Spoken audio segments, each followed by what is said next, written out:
Godfather.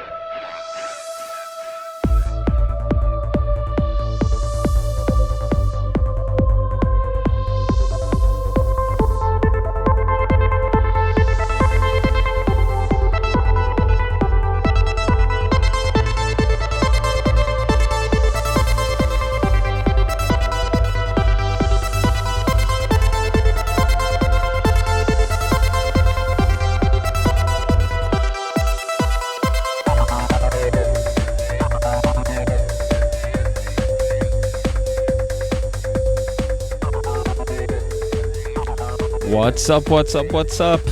Another episode of Ripple Effect Podcast. I'm your host, Ricardo Fernandez, also known as Ricky Brands. We have a great episode for you today. I know I always say that, but I already have two podcasts recorded, but I recorded one on a Monday and one on a Wednesday, and during the week, this week's been especially crazy with my son's birthday and work stuff, and just my wife picking up extra shifts, and it's just been a wild week, so I'm a little behind, but I'm bringing up the two episodes because I'm super excited about the two episodes I'm releasing next.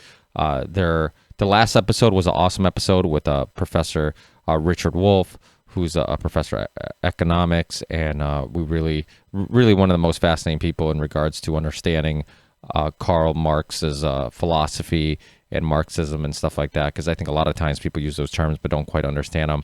But it was short. It was a short episode, and I was super excited to be able to give you guys. It was shorter than normal. Usually, my episodes are anywhere between 1 to 1.5 hours.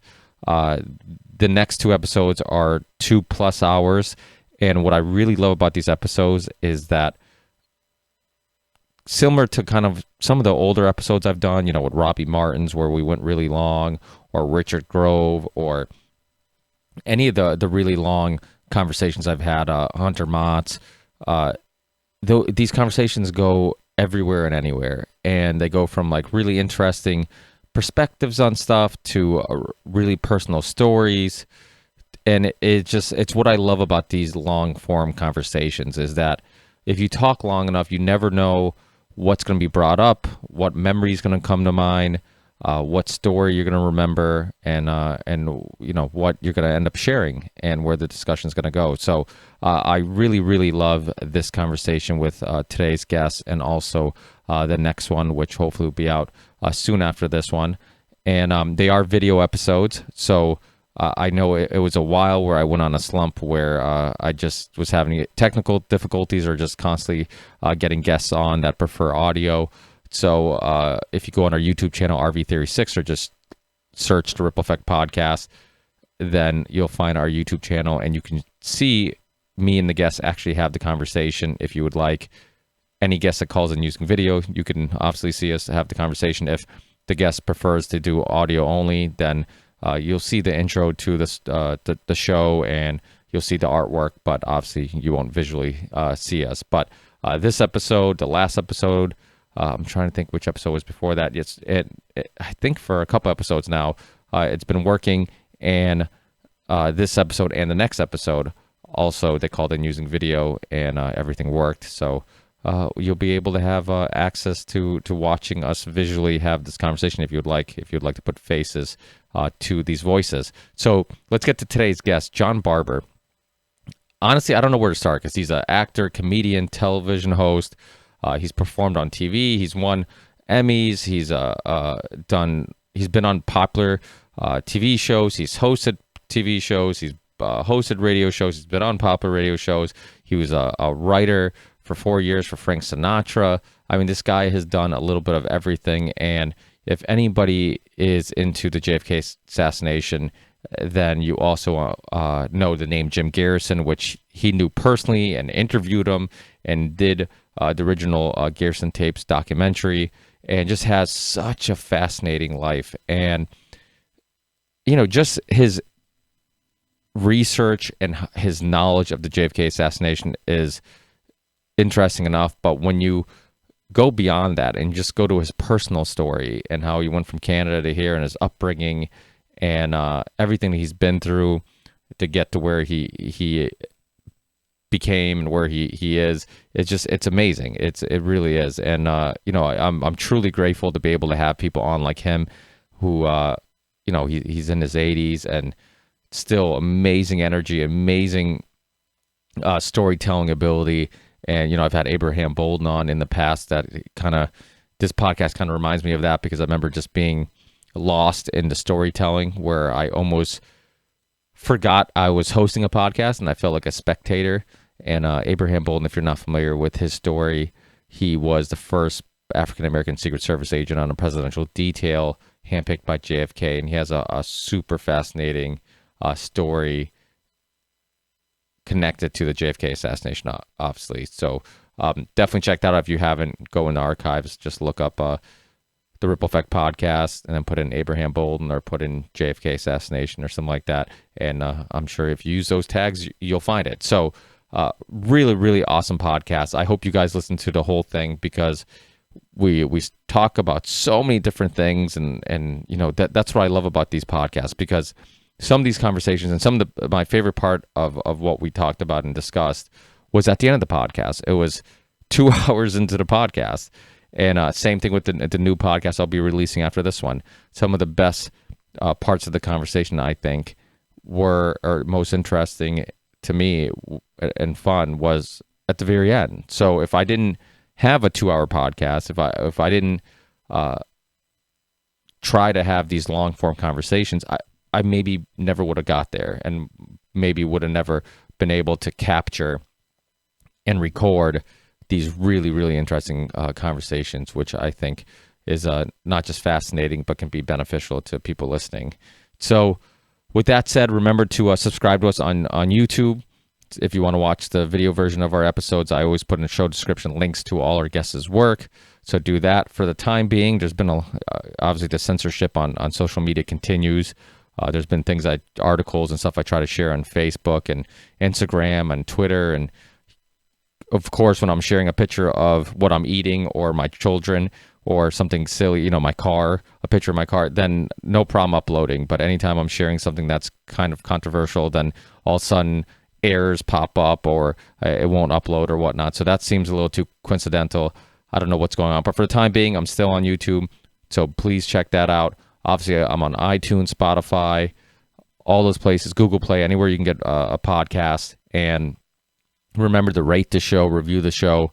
That's going to hopefully help to promote and expose these conversations and help push the show. Anybody who has, I truly, truly appreciate it. From time to time, I will read comments and read reviews. I didn't in the beginning because it was a mix of positive and negative comments. So I'm like, why? Who cares? Just keep doing what I love and keep doing what I believe in. And I'll get some positive feedback. The positive feedback will outweigh the negative feedback. And it did. I mean, probably because I think initially, I feel like I still suck at this talking and interviewing and podcasting thing, but I really sucked back in the day. So it's just like, I guess if anybody goes back and rewatches their old work or re-listens to their old music, if they're a songwriter, then everybody cringes a little bit. You feel like, oh yeah, I wasn't that good. So I'm okay with with some negative feedback, because there are some things that I hopefully have worked on and gotten better at. And but anyways, the positive part is that I get just about all positive feedback. Tons of people contact me, from emails to just people who are a fan of the show and just want to let me know that they loved a specific episode. And I absolutely love that. And I can't thank you guys enough for all the positive reviews, all the positive comments and feedbacks and emails and tweets. I truly, truly appreciate it. I remember you guys. I do. Like when I see a tweet from a specific person that I know that has been listening to the show for a long time and has been tweeting me for 4 years or 5 years, it's awesome, because it's nice to know that they're still listening. I love hearing from new fans, but it's just as awesome, or I appreciate it sometimes even more when it's somebody who's been with me through this whole journey. So that I really appreciate too. So, but of course, new listeners, I love you guys the same. I know it's getting harder and harder to find shows like mine out there because of all the censorship and everybody seems to be trying to sell you an agenda or have something they want to push upon you. and it's hard to find these open discussions where people are willing to talk about anything and everything with no boundaries. So hopefully you guys do enjoy the show if this is the first time listening. And what else? Oh, the music in the beginning of the show, The Ripple Effect is the name of the song. You can find it anywhere you can get digital downloads. I'll put the links in the show description on our YouTube channel. It's called The Ripple Effect. It's by my solo project called Theory 6. The song is what influenced the name of this podcast. And all that money goes to supporting the show. I also have a Patreon page if you want to support the show. If you do support the show, then I'll let you know in advance who I'm booking, who I'm in talks with, people that I'm contemplating having on. Once somebody's booked, I'll let you know when they're booked, all that stuff. So it's kind of behind the scenes information that most of the listeners don't know who's going to be on until the show's released. So I got to do something, right? I got to do something for the Patreon supporters. I feel like I don't want to put anything behind a paywall because that goes completely against the purpose of this show, and that's trying to spread these conversations as much as I can. That's why it's all open source too, and I tell people to share it, put it anywhere they want. And some people have, which I'm not upset about because I'm not making money on YouTube or whatever. Patreon's the only place that I get any contribution financially, and same thing with my music. So, if you want to just throw it out there, throw it out there. And the more places we can expose these or put these conversations and expose some truth and some alternative perspectives, I think the better. So please do that. Our Patreon page, I think that's about it. Follow me on Twitter, RV Theory6, Instagram, RV Theory6, my personal page on Facebook, Ricky Verandas. You can friend request me. Just let me know that you're a Ripple Effect podcast fan or listener. That way, I don't think you're just some bot or whatnot. And also, there's a Ripple Effect podcast Facebook page. You can like that. There's a Theory 6 for my music stuff Facebook page. So you can look up Theory 6 music. You can like that also. And I think that's it for now. So enjoy the conversation, guys. I truly appreciate you guys being patient with some of these longer breaks between shows sometimes. Obviously, as you know, I'm a regular guy just like the rest of you guys, and it is hard to find time. And sometimes when you do have the time, it's even harder to find the energy to do all this stuff. So I definitely do my best. And when I do a show like this and like my next show, I really get this sense of fulfillment and feel like I'm a part of doing something special and really helping share some really interesting people and interesting conversations, which I get a lot from, and I hope you guys also get a lot from. So, also on my last episode, I did mention, and the reason why this comes to mind is because I'm doing one right now. I did mention maybe doing a YouTube, on my YouTube channel, do a YouTube playlist called Ricky's Rants or Rick Rants or something like that along those lines. Let me know what you think about that. Figured instead of doing these long intros, sometimes I can do some of those, or sometimes between the big breaks between episodes, I can do a couple of those, and just seeing if that's something you guys might be intrigued with. And something that I talked about a long time ago, which I need to get around to eventually, is some merchandise. I need to start doing shirts and hoodies and all this stuff. I've been procrastinating about that forever. One, because it's a little of an investment, because you have to, you want to buy a lot of shirts and a lot of hoodies and stuff like that, so you have all sizes, whatever people want. And another one is I'm kind of not sure what I want the logo or the shirt to look like. So if you guys have any suggestions in regards to that, I think our logo is awesome, but it looks like something you see more on the back of a shirt than you do on the front of a shirt. And I don't know if if I want to do a shirt with something on the front or something with the front and back.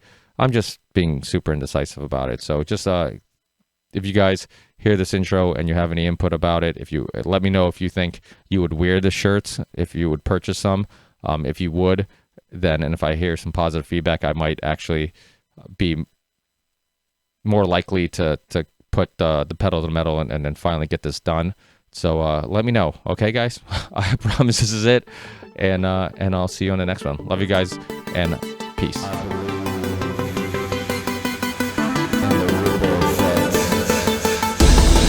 Ricky, how are you? How are you, John? Just terrific. You look half the age I thought you were. Let me turn off my phone so I don't get any more calls. Yeah, no problem. Okay, it's Great. Thanks for being with me, John. I really appreciate it. You're And very, very welcome. My pleasure. yeah, I thought for some reason, and sometimes you have so many emails, it's hard to keep up with them. I thought I asked for your Skype name prior, so I was going through emails. I'm like, where the hell is this his Skype ID email? But I might have not asked for it because it's. Well, I don't wait for you to ask for it. I'm sure I sent it along with my cell phone number in case you had a problem. Oh, okay. Well, luckily it worked out because I was going through it. I'm like, I hope he looks at his email sometime soon, because I'm like, I don't know how to get in contact with him, but yeah, great. It ended up working out anyways. I see the poster behind you of your documentary. I love your documentary, John. And thank you so much. In 2020, and it's funny because one of the reasons why I really got into alternative media and alternative history. Quick question. Yeah. Why don't you save this for being on the air? Well, let's just keep it going. I'll use all this. Okay. So you're recording then? Yeah, I'm always recording. I used to do things like, have some small talk and some pre-show conversations, and then I constantly was kicking myself in the butt saying, hey, why didn't I record that? That was a great little, discussion we just had or whatnot. Okay, then my suggestion is don't cut out any of this small chit-chat or whatever. Yeah. Because I really, really enjoy doing something live. As a matter of fact, all the success I had was doing live television, and going on the internet like this with somebody like you is a thrill for me. So just leave it go. Now, you started to say something about the documentary. Yeah, in 2020, it seems like, and I think cell phones and just social media and stuff it all contributes to our lack of attention span. We're constantly getting notifications. I mean, it just, you get this instant gratitude or of just like, oh yeah, somebody liked my picture, or somebody's commented on something, and it's like, because you get that instant satisfaction so quickly, and you're constantly getting hit with that, all the happy drugs in your head, the serotonin and all this stuff. It seems like our attention spans are much smaller, and I even find myself, and I'm somebody who, like I said, I got into a lot of this stuff because I fell in love with even before podcasts, I fell in love with documentaries. And documentaries, I ran into a couple of documentaries when I was much younger that really, Zeitgeist. Well, that was even. What a great film that was. And the amazing thing is, I know you have this intense interest in the John Kennedy assassination. You weren't even born when he was murdered, and you were probably not even born when Jimmy Hoffa was murdered. Yeah. So I am truly impressed by your interest in it. And we do live in a tweet world. There's absolutely no question about that. But there are two things that are forever with human beings: great stories and great storytellers. And the story of Jim Garrison is probably the most important, the story of his investigation into the murder of John Kennedy, probably the third most important story in American history, next to the American Revolution and the Civil War. It is the perfect Frank Capra American story, except it doesn't have a Jimmy Stewart happy ending. And then the other thing is the storyteller. Have you heard of the Jumping Frog of Calaveras County? No. You ever heard of that? Well, have you heard of John Walsh? Yeah, the name sounds familiar. John Walsh was the host of America's Most Wanted. Oh, of course. Yeah. Yep. Okay. Well, I just want to say this quickly, and we'll get back to the film. When I had Real People on the air from 1979 to 1982, there were three things that we did that were quite remarkable, Ricky. One of them was we played a major role in getting that Vietnam Memorial Wall built in Washington, D.C. It was an extremely difficult job for the supporters of that wall to get it done. The reason being, it was an extremely unpopular war. 58,000 American boys were murdered by the lies of Lyndon Johnson and McNamara et al. It was designed by an Asian American woman, so she had two strikes against her. Well, I did a story about a professor, a teacher in New Mexico, who lost his son His son was in Vietnam 1 week when he was murdered, died. And he was so depressed because he had no place to express his grief. And he and his son used to go on top of a mountain in New Mexico, a hill, and go hunting. So what he did is he took his savings and his investments and his retirement fund, started building a memorial to his son on top of that hill. And he got no publicity for it, but there's something, I hate to use this expression, but there's something at work in the universe that is good. And pretty soon, literally, thousands of parents were driving to New Mexico or flying to New Mexico or going by bus and bringing pictures of their sons so he could put it up. He had to build a monumental homemade synagogue and church all the way up the hills. You saw these pictures of these young men who were murdered. Well, I did that story, and I got a call from Utah senator, I believe his name was Udall, and he asked for 50 copies of the tape. I sent it to them, and 3 months later, the wall was approved.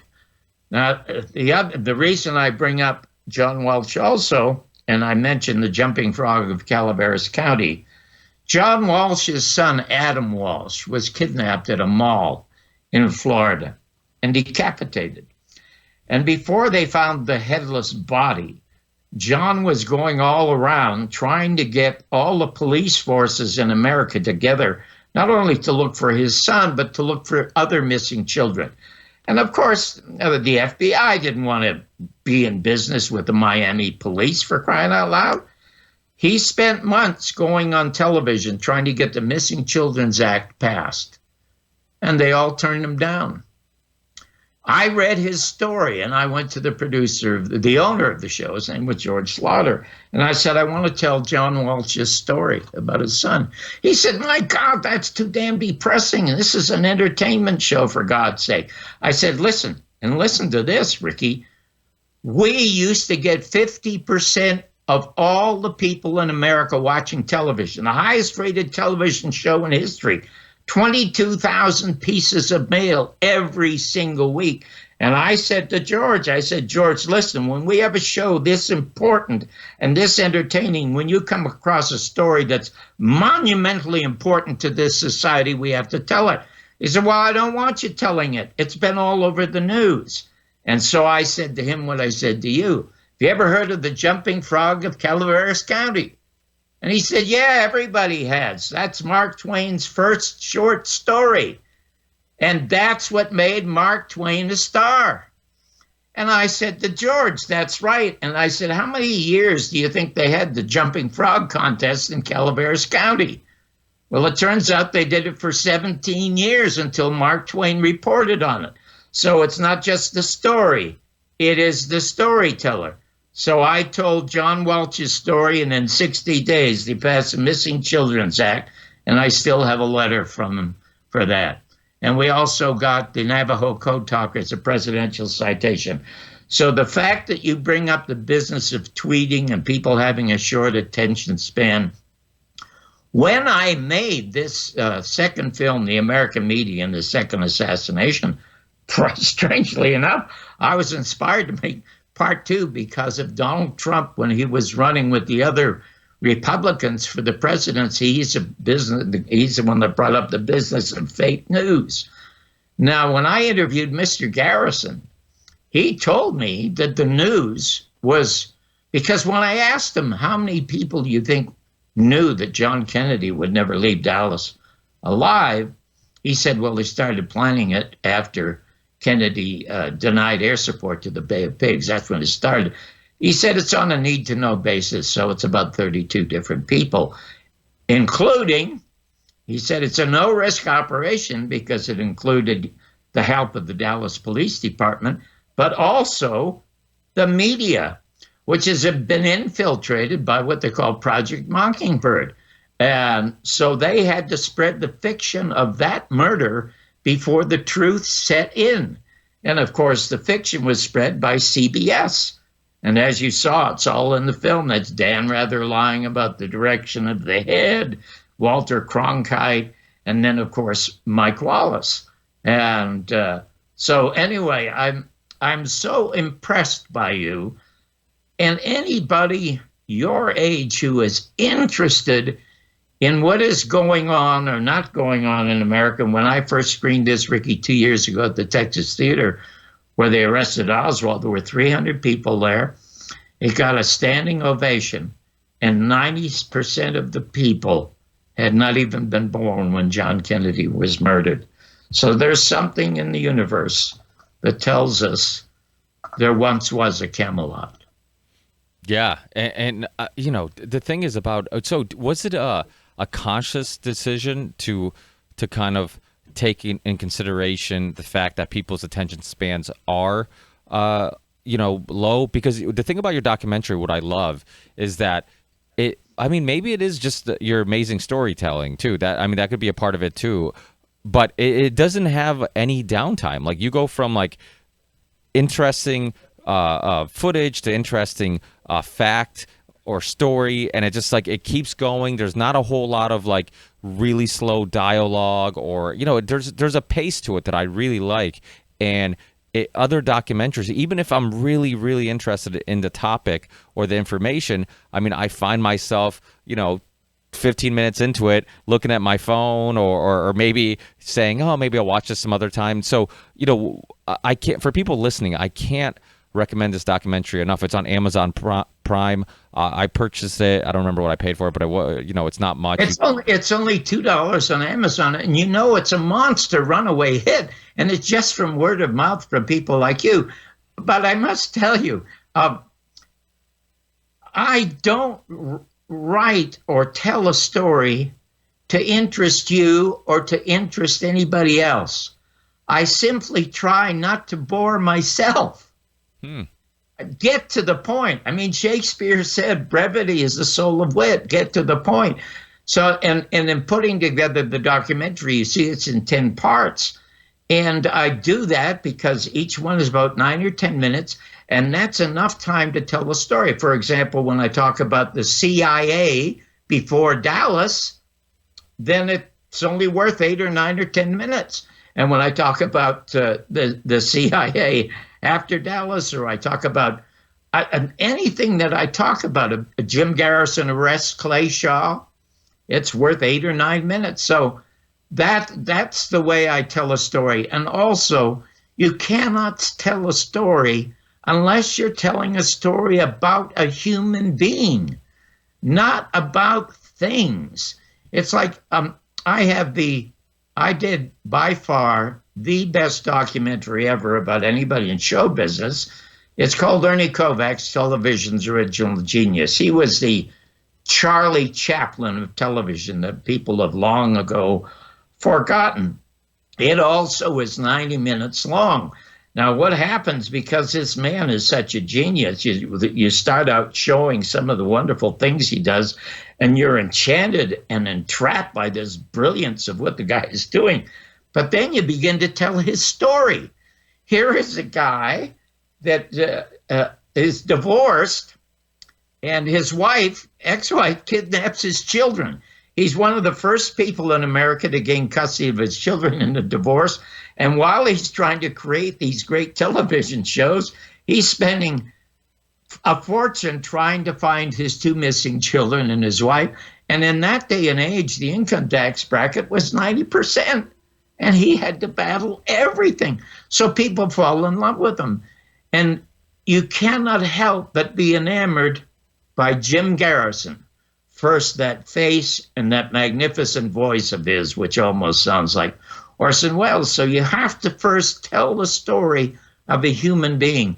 And I must tell you, there's something in there that almost moved me to tears, to tell you what an unbelievable human being Garrison was. Now, first of all, I have to say that Jim Garrison was a lot like John Kennedy in one respect, and I guess a lot like Donald Trump in another respect.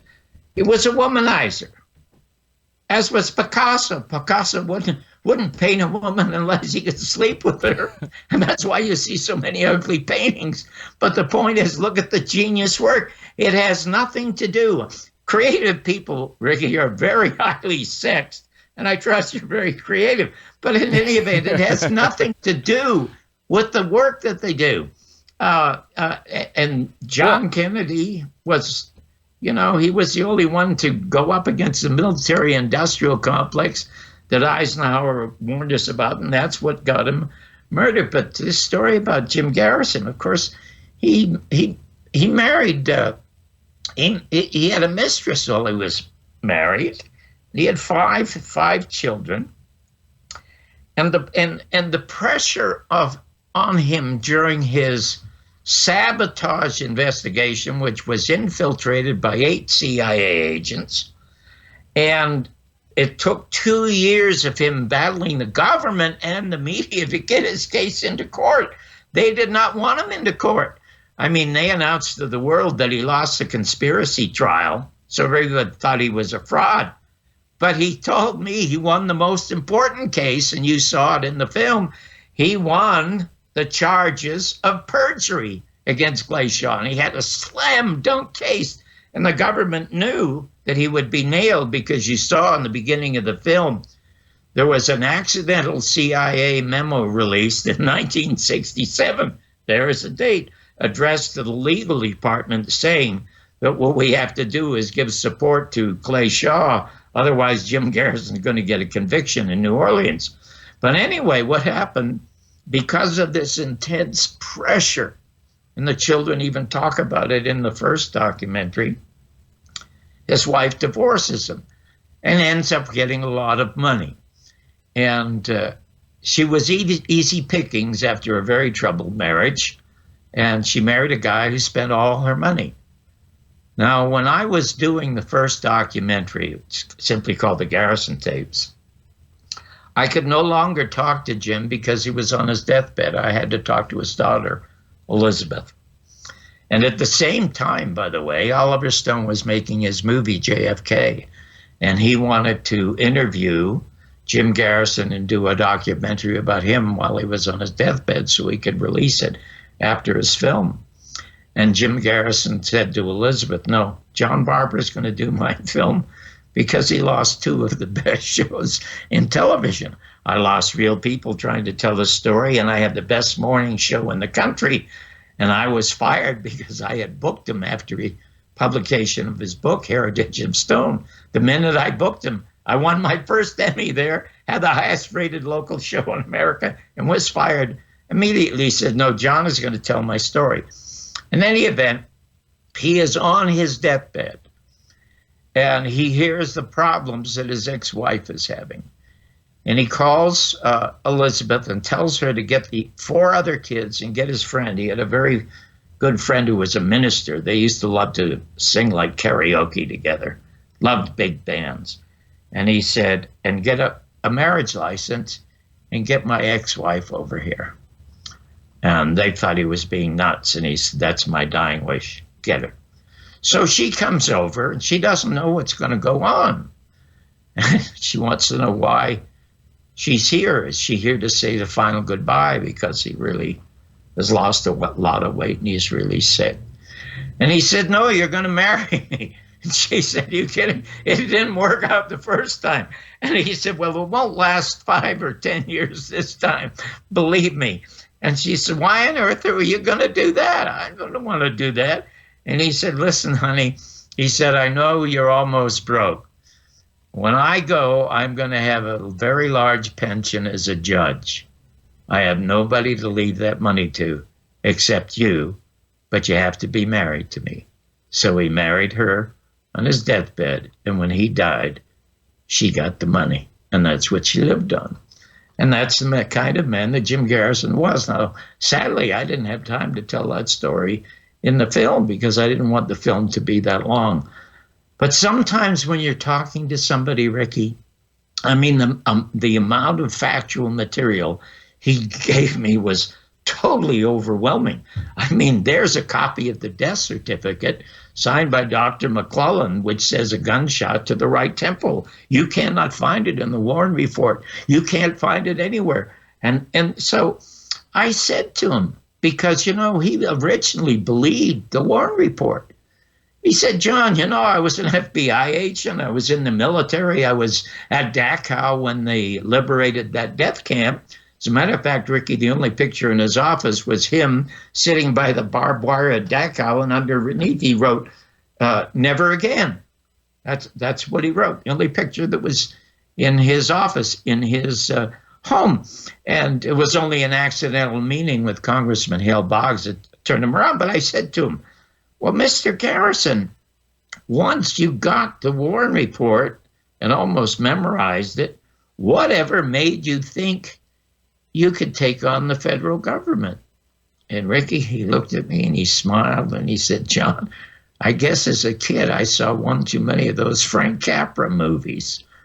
Well, that rang a bell with me, Ricky, because when I was a kid and almost an orphan kid, I used to live in the theater from the time I was 6 years of age. And one of the reasons I wanted to come to America was because I saw one too many of those Frank Capra movies. So I'm delighted you like the film. Yeah, I mean, it's one of those stories, and it is funny because it's I never get sick of doing JFK podcasts, and I don't, and I think I send you links to the roundtable discussion I did. Saw them all. They're terrific. Yeah, and I did those on purpose to try to spark interest in the story and to constantly keep it alive. And I mean, because I think it's still relevant, it's still important. I mean, for my listeners, who I'm saying, hey, go listen or go watch this documentary. Why do you think it's still relevant and important? Not only is it relevant and important, it's solved. It is absolutely and totally solved. It is a cold case in the Justice Department. Now, listen, I know a great deal about the JFK assassination. I know more about the Martin Luther King assassination, and especially the RFK Jr. assassination. I've done more about that than even his own son has done about that, because I formed a committee, a citizens committee, when the CIA was trying to get rid of Thomas Noguchi as the coroner who performed the autopsy on Robert Kennedy. He wouldn't change it. I do not ever talk about those. I've only talked about it once, and that was the Sam Tripoli. Yeah. On the day after Martin Luther King's birthday. And I only did it, and I told him I'm never going to talk about it again, because the linchpin to everything that has happened wrong in America begins with the murder of John Kennedy, which Jim Garrison solved. It is a cold case in the Justice Department. Americans do not know that. They absolutely are totally unaware of the fact that this cold case exists and is solved. So and if you pull that out and put it into a courtroom, it would unravel and solve not only the murder of Robert Kennedy and Martin Luther King and Malcolm X, but probably John Kennedy Jr. and probably John Lennon, and unquestionably 9/11. Now, you will find stuff about 9/11 all over the place, and there are younger people, because that only happened, a dozen years ago or so. So there's some people who are suspicious about our government because they don't believe that these planes brought down the buildings. And Donald Trump, when he was campaigning, said as much. Planes did not bring down the buildings. So there was a lot of hope amongst progressives that he might do something about that. There's an interview also that you can find.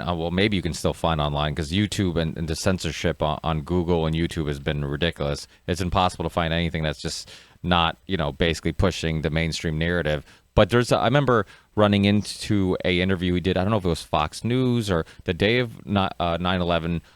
This was like right after one of the towers came down, and he was talking about how many just meetings, construction meetings he's been with engineers and all this stuff. And he's like, he's not an engineer, but he's been around construction his whole life, and he understands buildings well enough to know that there's no way that only, these buildings only got hit by these planes and it came down in that fashion. And I haven't Googled it in a long time or searched it in a long time, so maybe it's still there. But yeah, he was absolutely at least skeptical, to say the least, and also he's shown some skepticism in regards to the JFK assassination also. Well, he would have to for a number of reasons. I mean, there are a lot of things that you and I could talk about. And it's interesting you mentioned 911, because I almost never post anything about 911 because I don't want to distract from the intense possibility of solving all of America's problems by getting the cold case open at Justice Department. That's why I regale against all of these conferences, the Judith Baker Conference in Dallas, or even Sarah Weck's conferences, and I admire him enormously in Pittsburgh. Any of these are all an absolute and total waste of time. The crime is solved. So let's get to the business of how the crime is solved, and I would like to get back to President Trump and talk about his close relationship to Roger Stone, which is why he knows about the Kennedy assassination. But you don't necessarily agree. I think I've heard you on Tinfoil Hat with Sam Tripoli's podcast, or one of the interviews you've done, where you say you don't necessarily agree, because I know he pushes the LBJ narrative. He's been on my show, talking about that book, and I think that there are some really interesting aspects to that with the Bobby Baker. You cover that in your movie and stuff like that. But that's an issue too. Not to interrupt you, but there's so many people who seem like they pick. I've had. You know why it's LBJ? Why is it that he writes that book and it gets mainstream press if he's blaming an ex-president of the United States? And I'll tell you why. The CIA and Project Mockingbird are geniuses. They own and they run the country. They used to blame the mafia. But the public realized that's a whole bunch of nonsense, because the mafia can't prevent the media from investigating the crime or open up the fake Warren report. Only the government can do that. So people were now beginning to doubt the government. So along comes Roger Stone, and he writes this book about LBJ. So you think because they're not blaming the CIA, it's the CIA. And I'm going to show you in a minute the documents that prove it's the CIA and how this came about. But I wanted to interview Roger, first of all, because he's an extremely colorful character. Yes. I think he had Nixon's name tattooed on his body. No, he has his face tattooed on his back. Yeah, that's it. Yeah. So, and then he dresses fantastically. You don't see people dress well anymore. And he did. And he was anxious to come on my show. I used to do a podcast like you, but I stopped doing it because I was out promoting the book. And there was a problem with the plane, and he couldn't get here, so we never did it. But what I was going to ask him about once we got comfortable, for 3 years, he was a very close friend and advisor to Donald Trump. And he's the first one to encourage him to run for the presidency, I think back in 2012. Now, Donald Trump drinks Diet Coke, and I don't know what Roger drinks, but they had to have private moments together.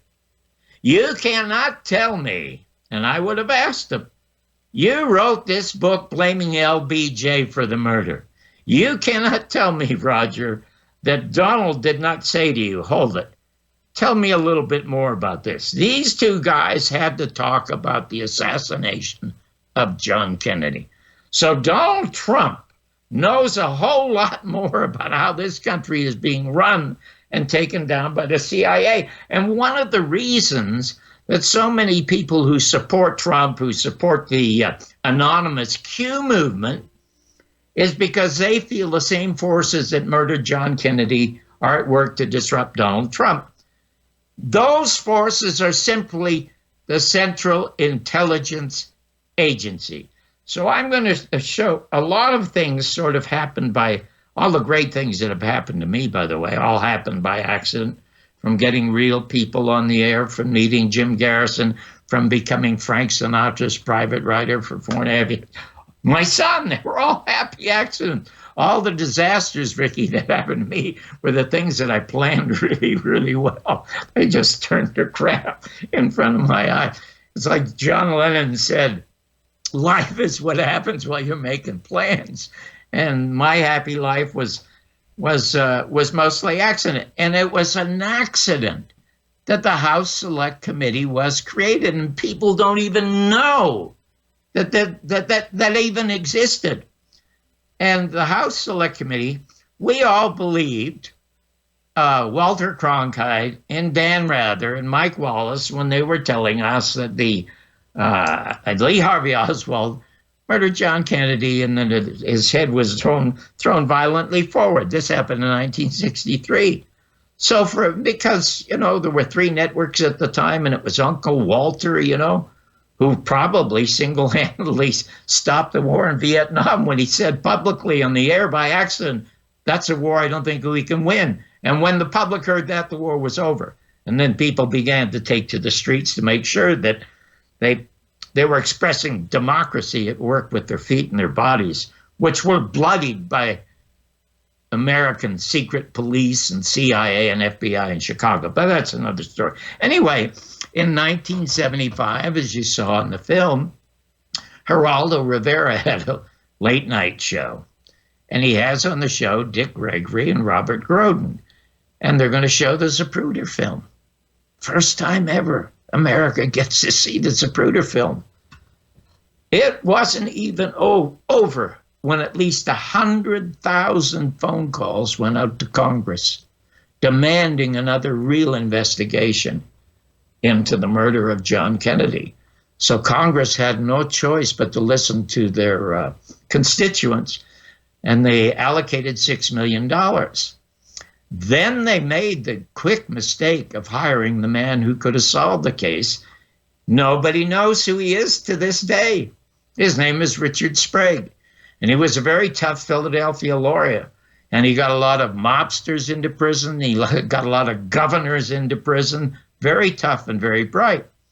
And I recall, and I was not interested in the assassination. I mean, to me, it was just another mystery. I mean, I wasn't absorbed with it or anything, which is a fantastic story. It was Agatha Christie or Sherlock Holmes. I liked it, but it's real. In any event, he goes on television and he says, we're going to solve this crime because we have a staff of 6 now, and not one is CIA or FBI. We are not hiring CIA or FBI. We're going to investigate them, and they'll be the ones we'll investigate first, and we are going to solve the crime. He said it publicly. It's the same with Garrison in 1967 when he went on the air and he said, we've solved the crime. The CIA murdered our president.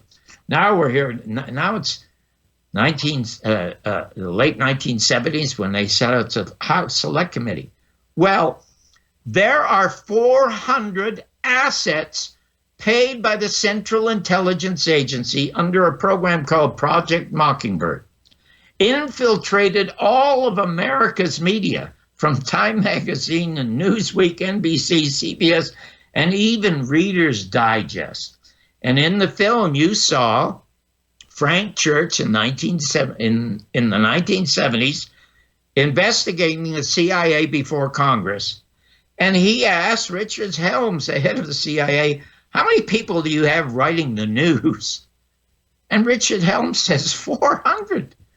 The reason is, Garrison said, we had no need for another agency like the CIA. We have 18 agencies, for crying out loud. They wanted to change the hearts and minds of American people to continue to create fake wars against commies that don't exist. He said the Soviet Union is the first fake war. Russia was no threat to us, John. They lost 25 million people. 80% of their infrastructure was destroyed. What was a threat to us, Eisenhower warned us about. Peace was a threat to us. And so that's what happened. So now, as a little sidebar, a lot of people thought, oh gosh, maybe there are commies in Vietnam. So maybe we better go there because the government says they'll take over the whole of Southeast Asia. So we go in there, and that's a fake war with the Gulf of Tonkin resolution. And the same thing with Iraq. But with Iraq, Americans knew that George Bush and Cheney and Condoleezza Rice were all war criminal liars. There were no weapons of mass destruction. We took to the street by the millions, and it did no good. Because as Mark Twain said, if voting made a difference, they wouldn't let us do it. We have no say. It's like I own General Motors stock and I vote on that, but I can't tell them how to design the car or how many miles to put in the carburetor. We have nothing to say about what our government does. They are in absolute, total control. But now we have no enemies. We can't bomb Iran or anymore, or Iraq or Afghanistan. I mean, all that stuff's over with. But why do we have more money being spent on the American military now when there is no threat? We have phony terrorists. Anybody, you could be called a terrorist for crying out loud for the kind of programs you do, or I could be called a terrorist for the kind of things I say in telling the truth. And in an age like this, George Orwell says that truth is a weapon that could get you put in jail. And when they started the Second World War, Winston Churchill said the first fatality in war is truth. So there you go. But anyway, back to the business of the House Select Committee. There are 400 people working in the media. One of them, and probably literally scores and scores, is congressmen and his senators. And a guy named Gonzalez in Texas decided he's going to get rid of Richard Sprague. And so they got rid of Richard Sprague, and they turned it over to G. Robert Blakey, who turned the entire investigation over to the CIA, and then wrote this god-awful book dedicated to the CIA and blaming the mafia for the murder. Now, you and I know, if the people of the United States believed the mafia killed the president, there wouldn't be a pizza parlor in this country. It's all absolute and total rubbish. And they were going to, there are three deaths I should mention beside John Kennedy. Sam Giancana, he was to be called before the House Select Committee. He's cooking pasta in his basement one night in a house surrounded by the Chicago police, and his best friend shoots him in the back of the head and then shoots him 6 times around the mouth as a warning not to talk. Johnny Rosselli, another gangster who was involved with the plot to go in and assassinate Castro that probably backfired and resulted in the murder of John Kennedy, had already testified and was anxious to go back and testify again. His dismembered body was found in a barrel in Biscayne Bay, just off the coast of Florida. And you have these mysterious disappearances of witnesses, including DeMorgenshield, who was the CIA's best friend to Lee Harvey Oswald. He was to testify, and the day before, an agent went to Florida to interview him. He supposedly blew his own brains out. So that was called a suicide. And the press in this country not only didn't say a word, but G. Robert Blakey, who lost 3 incredibly important witnesses, didn't even say a word. And they were going to say that Lee Harvey Oswald alone murdered John Kennedy until a guy named Gary Mack, who was a newspaper reporter in Dallas at the time, found a dicta belt. A dicta belt was a belt worn by motorcycle officers so that they could talk to Central Police Headquarters, and it was accidentally left open. And the House Select Committee got it, and multiple gunshots were recorded, 4 and more gunshots. So in the film, you see G. Robert Blakey saying we have no choice but to conclude that a conspiracy existed. Oswald did it, but there was a conspiracy to kill him and a conspiracy to kill Martin Luther King. And in the case of Martin Luther King, his wife Coretta and their attorney, William Pepper, won a civil suit against the United States government in which a jury in Georgia said the U.S. government and the CIA conspired to murder Martin Luther King. She could have gotten millions, Ricky. Guess how much she asked for? What, wasn't it like $100 or something like that? Or she asked for $1,000. $1,000. That was the cost to bury her husband. She could have literally gotten millions. So the Justice Department turns it over to, or the House Select Committee turns it over to the Justice Department, and that's where it sits to this day. Now, one other interesting sidebar to this is a fellow named Jefferson Morley. Does the name ring a bell to you? Yeah, he's been on my show a bunch of times, yeah. Well, there you go. So you know Jefferson had tried to sue the CIA to release the files. But as anyone knows, and as Garrison said, they talk in code. You get all the CIA files, there's nothing there that says, this is how we murdered the son of a bitch. It was really easy. No, it's all code. What they didn't want released, and what Jefferson was after, were the Jim Garrison files. Jim Garrison told me that, because I asked him, well, the House Select Committee, you must have been subpoenaed. And he said, yes, I was. I said, did you go? He said, no, I tore it up. And I said, why? You had a chance to testify. He said, well, they tore up my subpoenas in the Clay Shaw trial. I subpoenaed everybody at the CIA and the FBI, and they just tore them up. So I tore theirs up. But I sent them 60 some odd boxes of my stuff. Now, the Warren Report files are released in 2039. Garrison's won't be released for another 25 years after that because he names names. The shooters, the planners, the amount of money they were paid, everything. I mean, it's absolutely and totally so. So anyway, poor Jefferson goes through 5 years of the courts, as you know, and he ends up in Washington, D.C. This material does not belong to the federal government. It belongs to the Garrison family, not to the federal government. And that's what Jefferson Morley wanted, was Jim Garrison's files. And he finally lost the case. Was it about 8 or 9 months ago? Yeah. Okay. And tell the audience who the judge was who ruled against him and in favor of the CIA. I'm having a brain fart, but I know who it is. It's Brett Kavanaugh. Yeah, I was gonna say somebody who's relevant now in the news. Yeah. Okay. Now there's something really fishy going on here. We have the President of the United States. I mean, it was mandated by Congress in the 90s because of the excellence and the overwhelming public support of Oliver Stone's film JFK. They passed the Records Assassination Act. Last October, the CIA was supposed to release all the files. And President Trump said, we're going to release some of the files, but they never were released because he caved in to the CIA. For whatever reason, he caved into them.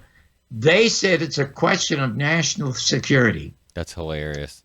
Jim Garrison said in 1981, September 5th, to me, in this 3-hour interview, he said, John, fascism will come to America under the guise of national security. And that's what we live in now. We live in this national security state. But I wish that President Trump had asked them or said publicly, I don't know what a 54-year-old murder has to do with national security, but I abide by that. And so those files were not released. The other thing that I'm hopeful, first of all, I will tell you, I'm not a political pundit. But for the 50 years, somewhat years, I have predicted successfully, absolutely, every presidential election. And not because I'm a pundit, but because I was a comic. And the ones that you make jokes about who get the largest laughs are the biggest losers. So it was a slam dunk. Hillary got the greatest laughs. So I knew that Donald Trump would become president, even though the mainstream media was 100% against Donald Trump. It was Facebook and Instagram and social media and just this underground movement that got him elected. Now, he is going to be handed the keys to the White House because of the absolute total blunders of the Democratic Party in bringing these silly, unprovable impeachment charges against him. He is the least impeachable president we probably had since John Kennedy was murdered, with the exception of Jimmy Carter. I mean, LBJ could have been impeached over Vietnam. Look at both Bushes could have been impeached. Bill Clinton could have been successfully impeached. And Nixon, all of them, they are criminals. And that phone call to the Ukraine is absolutely and totally meaningless. But what it's done, it's given him the keys to the White House in 2020. And a couple of things might happen. I'm going to give you two things that I think should happen to make America great again. But this is speculation. I would not be surprised if he gets such a mandate from the public to become president for the year 2020 that he and his supporters create another amendment that allows the president of the United States to have more than 2 terms. Now, that's speculation on my part, because nobody knows. Do you know why we only have 2 terms? No. There you go. And you're a very bright, knowledgeable young man. And there are a lot of people, knowledgeable young men. Well, wasn't it, I mean, not to cut in, but I mean, wasn't it initially because being a politician wasn't supposed to be a full-time job, right? I mean, you're supposed not at all. Yeah. Not at all. It was, again, the bankers who you saw in the film, led by Prescott Bush, who was George Bush's grandfather, and a bunch of other bankers, wanted to murder or remove Franklin Delano Roosevelt from office. And they were prevented from doing so because they recruited the leading military man in America, the Eisenhower of his day, who was Smedley Butler. And Butler went to FDR and named them all. And Roosevelt made the mistake of not arresting them and hanging them for treason. Then we might not have had some of the Bushes after that. But the point is, yeah, it was called a business plot with a yes, yeah, exactly. And then Smedley wrote a book called "I Was a Gangster for Capitalism," which indeed he was, and that's what the CIA is. They are a hit team for America's corporations to go in and pillage every country in the world that they can. Well, that's what makes the Eisenhower thing interesting, is because he's famous for, you know, especially people like myself who look for the truth and history and whatnot. He's famous for this speech that is basically warning us. But yet, prior to that, I mean, the coups in Iran, the coups in Guatemala. Exactly. I mean, he was responsible for creating it, I guess, which would probably mean that nobody would know better than him how dangerous this is, because he helped create it. But Ricky, it might have been just a sense of guilt, you know, because as a most popular man in America, he could have just dismantled the CIA. He could have prevented this military-industrial complex. He left it to a 46-year-old man who had no chance against them. But I want to get back to the business of why there are only 2 terms. Franklin Delano Roosevelt's vice president was probably the smartest man in America at the time. His name was Wallace, and he was a socialist. Now, what happens to socialists in this country? We had a brilliant socialist in this country named Upton Sinclair, who was trying to run for governor of California. He would have won in a landslide. But movie stars at the time were paid millions, like Reagan was paid millions to attack the AMA and Canada's socialized medicine. That's why we'd have no real good socialized medicine in America, because they were paid. And they wanted to put Upton Sinclair in prison. The bankers were afraid that Roosevelt, who was sickly, would die and a socialist would become president of the United States. Now, let me ask you a question. Do you have a father or grandfather who collects Social Security? Unfortunately, my grandparents, they all passed away when I was really young, so I barely remember them. I was born in Portugal, so like everybody was raised on a farm. Oh, my God. Oh, interesting. Yeah, so I came here. I'm like yourself. I'm a foreigner. We're both talking about American history, but we're both foreigners. Well, the thing is that Social Security is what's keeping a lot of American older folks alive, and I collect it, and guess what? That's a socialist program. Well, it's funny because are you glad that there is an 8-hour day? That is a socialist program. Are you glad that one time when I was going to school as a youngster, everybody could go to school for nothing?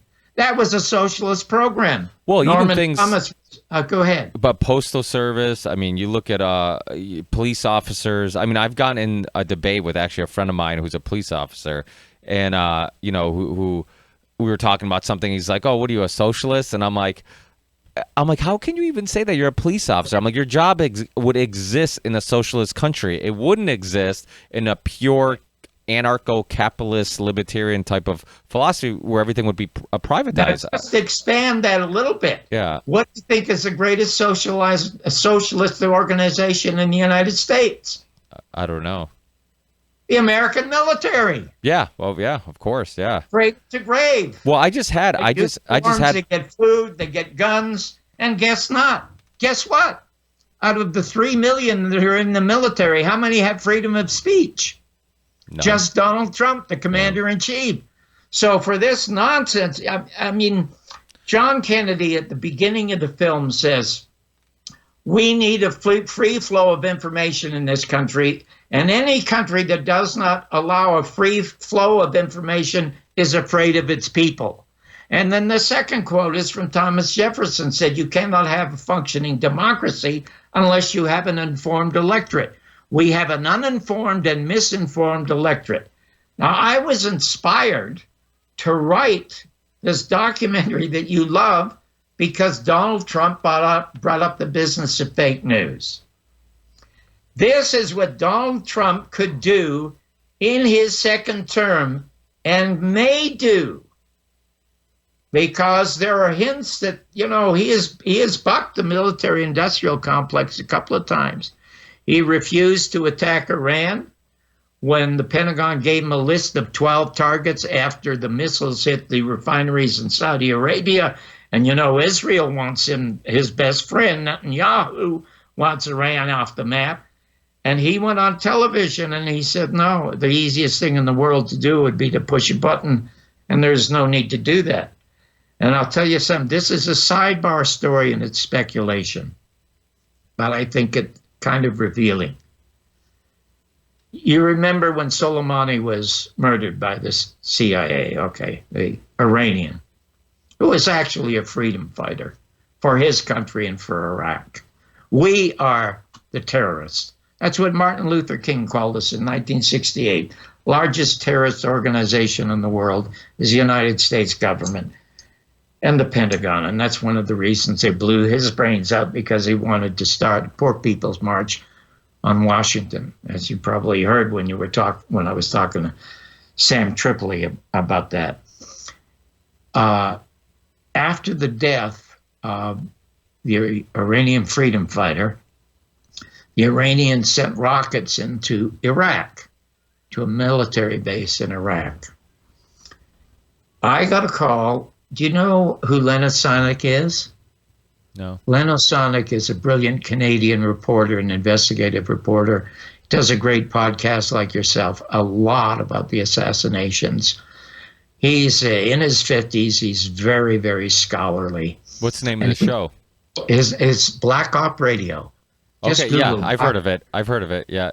Okay, well, that's Len. Len is my best friend in Canada. Len called me at midnight, and he had in front of him, he had English newspapers and Indian newspapers about the missile strike in the north of Iraq on the military base. And he said, John, he said, we may be in a nuclear war tomorrow. And I said, what are you talking about? He said, look at in these headlines in these newspapers, they said that 8 American airmen were killed in a strike, and the bunches were hurt. He said, my God, that means World War III, doesn't it?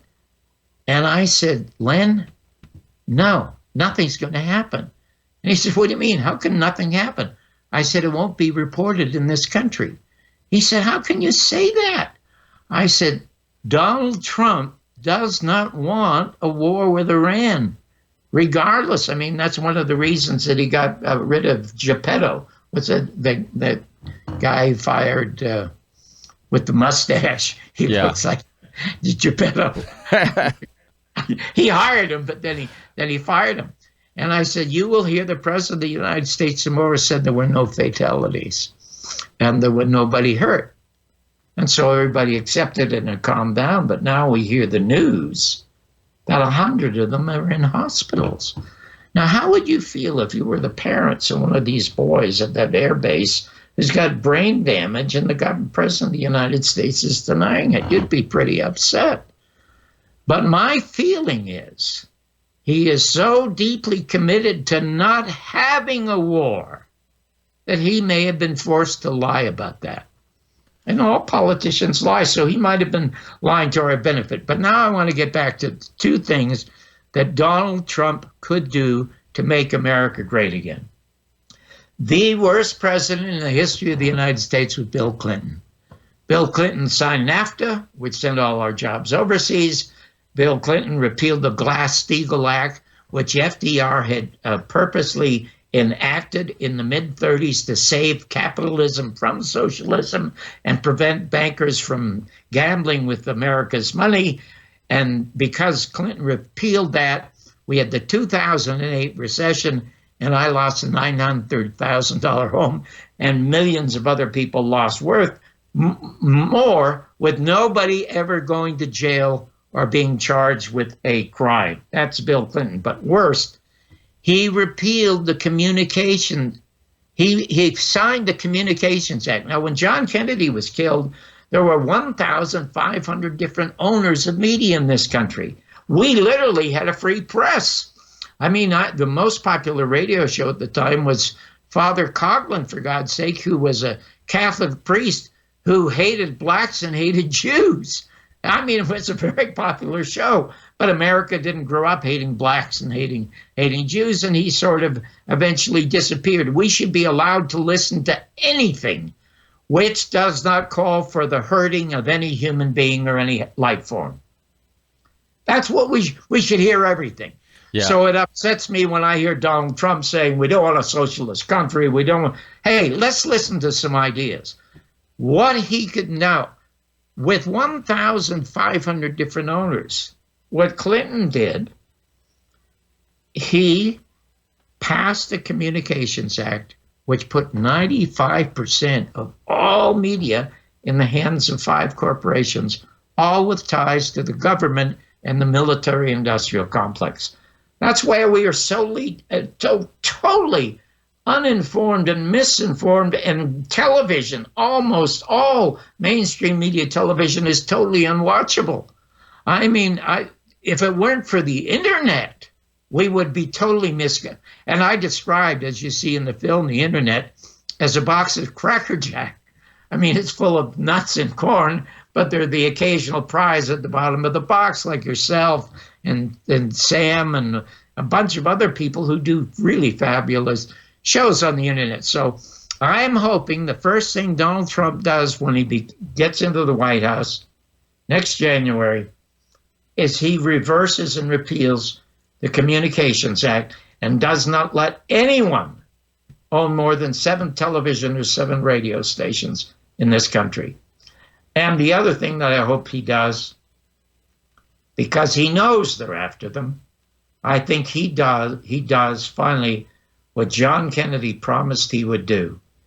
I hope he splinters the CIA into 1,000 pieces and blows it to the wind, and then opens up all the files so we can get a look at the real deep state in this country and how they turned it almost into an Orwellian fascist country. Because I'm telling you, Americans, for the most part, America is filled with geniuses. This country would be rebuilt so magnificently, we wouldn't have to invade other countries lying about how we're going to force a democracy on them. We would be such a great society, everybody would imitate us. Do you know that Ho Chi Minh, they were afraid that Ho Chi Minh was going to be elected and that Vietnam would become united. And so the French pulled out and left that to Eisenhower and us. And Eisenhower was afraid that he was going to win and that American corporations would not be allowed into Southeast Asia to pillage them anymore. And guess what Ho Chi Minh wrote as a constitution? What's that? The American Constitution. That was his blueprint. Wow. He wanted a country like America, and we stopped it. And look we lost, and they are better off because they beat this massive, ugly giant. Well, I'm sure you remember the movie Network, where... Oh, my God. Oh, my God. Can I tell you quickly? Yeah, absolutely. If you go to my Facebook page, I post something about Network because I watched it for like the 11th time the other night. And when I reviewed it as a film, when I was a film critic, I said it is the only movie ever written only movie in America ever made that people will go to listen to because the words are so magnificent. It is by far the most brilliant script ever written about any movie made in the United States. And it's a little bit above All About Eve, which Joseph Mankiewicz wrote and directed. But Network is now like a documentary. It really is. I mean, it's more relevant now than almost ever. And I mean, I know he focuses on TV. He calls it the tube and how the tube will run our lives. I mean, now you can the TV has become the internet and our phones or social media. I mean, these things are what dictates what we believe, what we feel, molds our reality, and it's so dangerous because you've seen the censorship. I mean, I have all types of people on. I just had a professor, Richard Wolff, who's a socialist and Marxist. But I've had a lot of libertarians on. I've had Scott Horton, who's a very anti-war libertarian, James Corbett. I mean, so many awesome people who are libertarians. And I'm willing to have these discussions with whoever, and as long as they have interesting ideas, I want to be able to share ideas and challenge ideas and help mold our own ideas in the process. And now, I mean, you can't even do that. And people like Alex Jones, who, initially, when I first got into alternative media and alternative perspectives on history, I mean, you couldn't not run into his documentaries and his show. And he was one of the few people that were really willing to say things that were unpopular. And when you see people like him get banned off all the big platforms and all these things, I mean, it's outrageous. It's crazy, and it's scary because it gets harder. I mean, I do research. I always have people on that I'm a fan of. So it's easy to do research because usually the research just means I rewatch a documentary that they made that I love, or I start reading again a book that they wrote that I love. But so it's easy to do the research. But I find myself when I'm just going online, maybe looking for interviews or whatnot, it's harder and harder to find those interviews, even with guests that I love. You're force fed, MSNBC, Fox News, CBS, like all the major networks. That's what's going to come up first when you look up any topic or any interview or any news story that you might find intriguing. So these podcasts and these this world of I guess online interviews, which is basically I guess the alternative to radio shows, it really is what I'm hoping is one of the last hopes in kind of getting people like yourself out there and getting these stories and documentaries and promoting these super interesting people. And I just went on a long rant, and I'm completely forgetting what my point is. But I'm exactly like you. I have 5,000, the maximum of 5,000 friends on Facebook, and I probably disagree with more than half of them. But I learn more from people with whom I disagree than from people that I agree with. And I must tell you, I really admire the fact that you do that. One thing about with the book, and I never mentioned it, and it's like, you want to know something? When America had 1,500 different owners of the media, there was such a thing as the fairness doctrine. We don't, and that means if you were a writer or a playwright or whatever, you wrote a book or a song, and the critic bombed it badly, you could get equal time if management felt you deserved equal time. The reason we do not have it anymore, you saw in the film, is because NBC committed crimes. Walter Sheridan, a CIA FBI asset, was sent as a producer for NBC to literally, his instructions were to destroy Jim Garrison's case.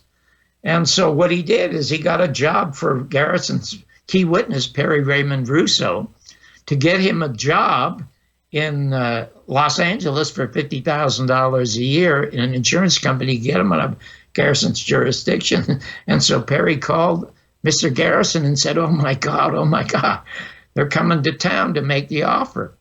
And Mr. Garrison said, Perry, would you mind wearing a wire? He said, no, sir. So he wore a wire. So they have this bribery in the most important criminal case in American history. NBC should have lost their license. Walter Sheridan should have been in prison, and none of that happened. But because of the fairness doctrine, they were forced to give him equal time or semi-equal time at 11 o'clock at night. And some of that clip is in the film. The owners of the country, they saw that and they said, oh my God, we can't have this kind of truth on television. So they got rid of the fairness doctrine. And I was the first person in America to review movies on television, by the way. And I'm the only one in the history of film critics to have a review ruled on by the Supreme Court of the United States. Remember the movie Soylent Green? Yeah.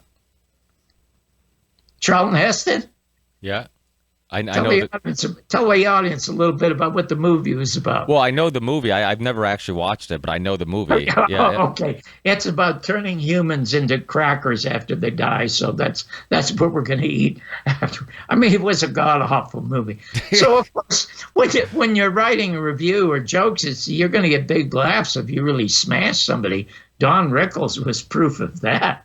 And so was Bill Hicks, whom I admired a great deal. So when I reviewed it, I decimated it because it was god-awful. And then I felt guilty about the fact I was being so harsh, because people don't deliberately make bad movies, you know. Sometimes they make movies just for money, which is not a good idea, but instead of having a passion to tell a story.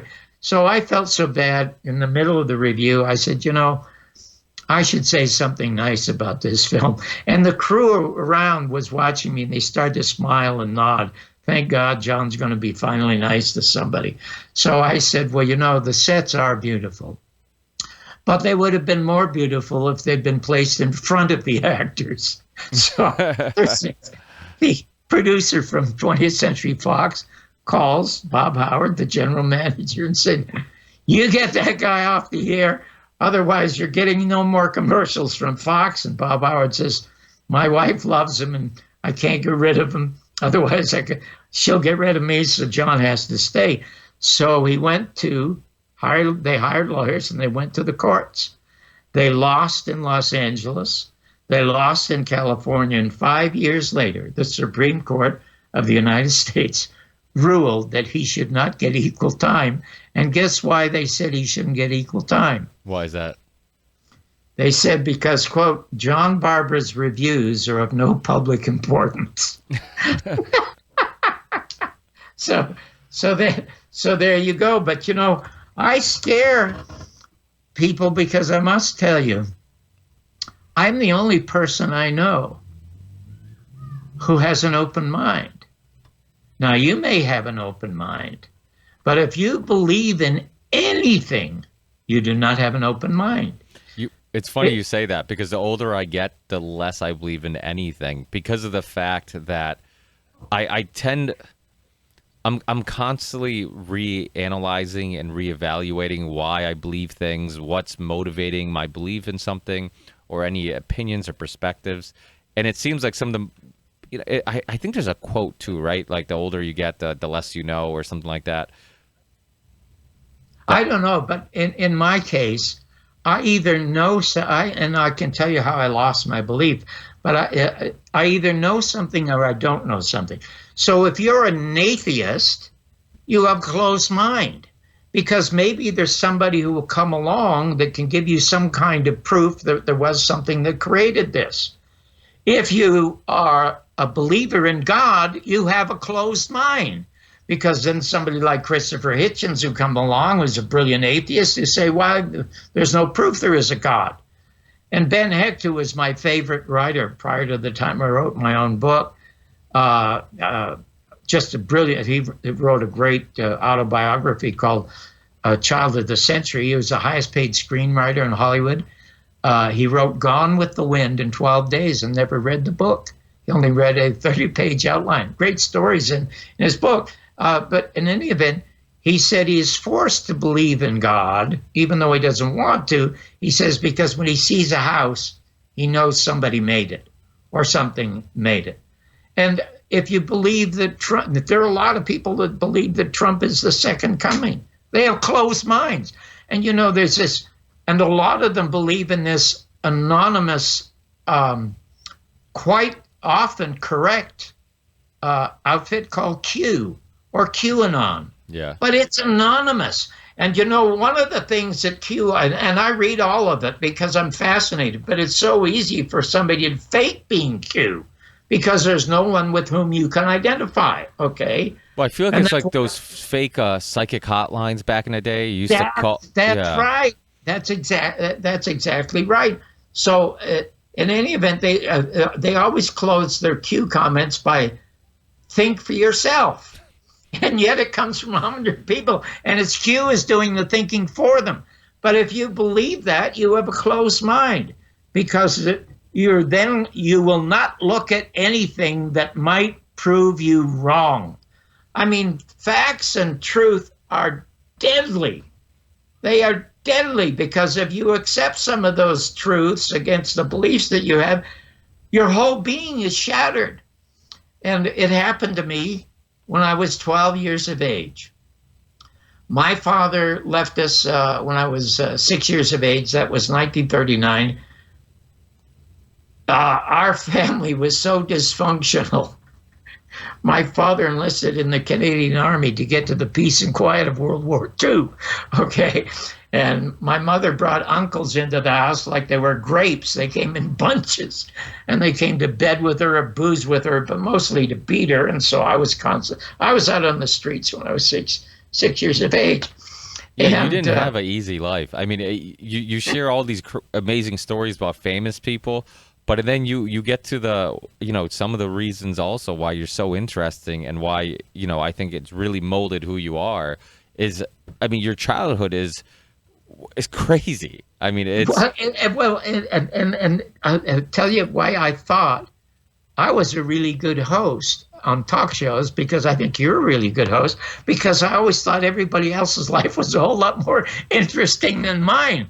But in any event, I had a family. The names were Lee, and my best buddy was Don Lee, and we used to play hockey together and stuff like that. And so my mother had gone off with one of the uncles. He was a prize fighter, and went to Buffalo and left my sister, who was younger than me. She was like 9 at the time, at a whorehouse on Bay Street in Toronto for hookers to look after while she went and ran off. So my sister probably had it worse than me. So I go to the Lee's house, and I asked Mrs. Lee if they would adopt me. And she said, "No, you haven't, Mother." And I said, "Yeah, you want to bet? Come on back to my house and I'll show you." I had a smart mouth as a kid. So at any event, she said, "No, we can't do that. But would you like to come to church with us?" And she said, "Have you ever been to church?" And I said, "If they circumcise in church, I was in church once." That's all I can remember. So anyway, she gave me a book, and I said, "What's this?" She said, "It's the Bible." I said, "Oh my gosh." So she said, "You take this home and you read this Bible, and you come here Sunday and we're going to go to church." So I started to read the Bible, and I was fascinated because I love any kind of writing. And the poetry in it was gorgeous, even to a 12-year-old. And I was already reading Shakespeare because of his language. So anyway, they had a very smart minister, and they moved into the house because it was across from a church. And in the middle of the service, the minister would stop, And he says, now is the time for your private prayer to God. And so everybody got a minute in that wonderful church to have a private prayer to God. And of course, I prayed that when I get home, my father would be there. And instead of, when the service was over, instead of going to sandwiches with the Lees or to late dinner, I would run home and literally holler out loud, Dad, Dad, and opening all the doors, and it's not there. And I did that for 2 weeks, then I stopped hollering. But I read the Bible from Genesis to Revelations and memorized a lot of it, and I prayed every single night. And at about the 12th or 13th week, the minister says, it's time for the 1 minute private prayer with God. I got up. I was 12 years old. I rose. I walked on. Everybody stops, and they're staring at me. And I feel bad, but I just can't take it anymore. And I go out and I sit on the stairs, concrete stairs, just sort of daydreaming. Well, of course, the minister sees me. And the first thing he does when he comes out, he rushes over to me and he puts his hand on my shoulder. And you know, I almost cried. It's the first time anybody had ever touched me. And he says, Johnny, okay? And I said, I'm fine, sir, I'm fine. And he said, is there anything wrong? And I said, this is not for me, sir. This is not for me. He said, what's not for you? I said, this praying business. I said, I pray every day. As a matter of fact, I said, you know, I don't pray in my bed anymore because I wet the bed. And I don't want to be praying for a room that stinks of urine. So I pray here in the church, which is the house of God, where I guess he's going to hear everything. And I go home every Sunday, and my father's never there. So he's looking to console me. And he said, well, you must understand God's will. And I don't know where it came from. I just blurted out, I don't think I'm in it. So people started laughing because there's this wise-mouthed kid saying he's not in God's will. And he gets angry.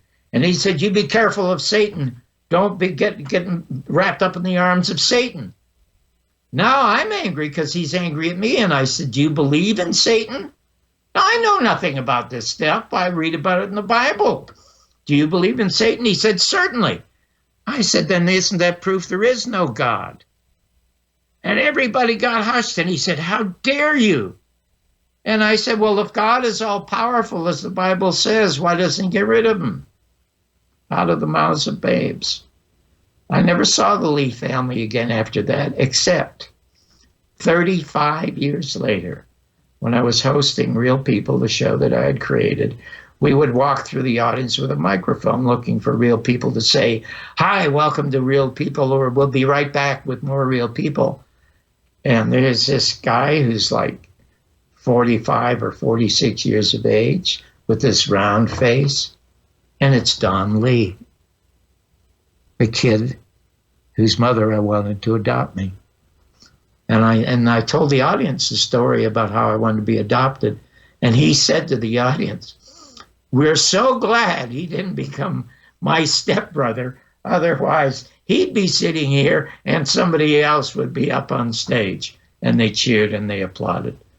But you know that it's funny that I would run into him 35 years later. And a lot of things like that happened in the book. Like when I first came to this country, I wanted to be a professional gambler. Hopped on a train, ended up at Lake Tahoe. And as a matter of fact, the cover of the book, I don't have the copy of the book with me right now. Shame on me. Cover of the book is me in this great blue suit and a Stetson. I look like I'm 25. I'm only 17 years of age. And guess who I see walking through the front doors of the Cal Neva Lodge? And it's 1950. It's Frank Sinatra with his overcoat over his shoulders like an Italian Superman. And he's literally arm in arm with Sam Giancana, the mafioso boss of Chicago. And the reason I know it's him is because it was on the front page of the newspaper that I left on the train when I abandoned the train when it stopped, because I thought the immigration and the authorities were looking for me. And then 20 some odd years later, 25 years later, I'm this private writer. But a lot of things like that happen in the book. I think that's kind of it's weird because I'm a father of two, and I have a son who's turning 5, actually the 19th, and then I have a daughter who's 3, and it's weird because it's like I want to make their lives as easy and as comfortable as possible, but it seems like, you know, and Joe Rogan has said this a bunch of times, you know, it's like the most interesting people have gone through some stuff you would never want your kids to go through. So it's like this thing where it's like it's you know, it's You like, want to make life great for your kids. You want to make life wonderful for your kids. There's only one way to do that. You know, I didn't want a child. And the only reason I got together with my wife, aside from the fact she's one of the most beautiful women I'd ever seen in my life, you look like Jennifer Jones, greatest tap dancer I ever saw outside of Eleanor Powell and Ginger Rogers, as I asked her if she was a Catholic, because I didn't want to go with anybody religious, because I'm not anti-religious, I'm just a non-believer. I didn't want to worry about that. And that she didn't want a child. Because of my background, I didn't know what kind of father I was going to be. Was I going to be brutal? Was I going to be an alcoholic? I had no idea. I became a son quite by accident. I'm going to tell you very honestly, if there's such a thing as reincarnation, I want to come back as my son, because he had the greatest mother and father in the world. Would you like to hear how it accidentally happened that I happened to have a son? yeah, absolutely, yeah. I mean, I hate to be, I mean, you and I could talk all night, but I was doing the Merv Griffin show a lot. And Merv Griffin got a call from ABC, and they say, we would like John Barbour to host a game show and have you produce it. Would you be interested in doing that? And so I agreed to do it.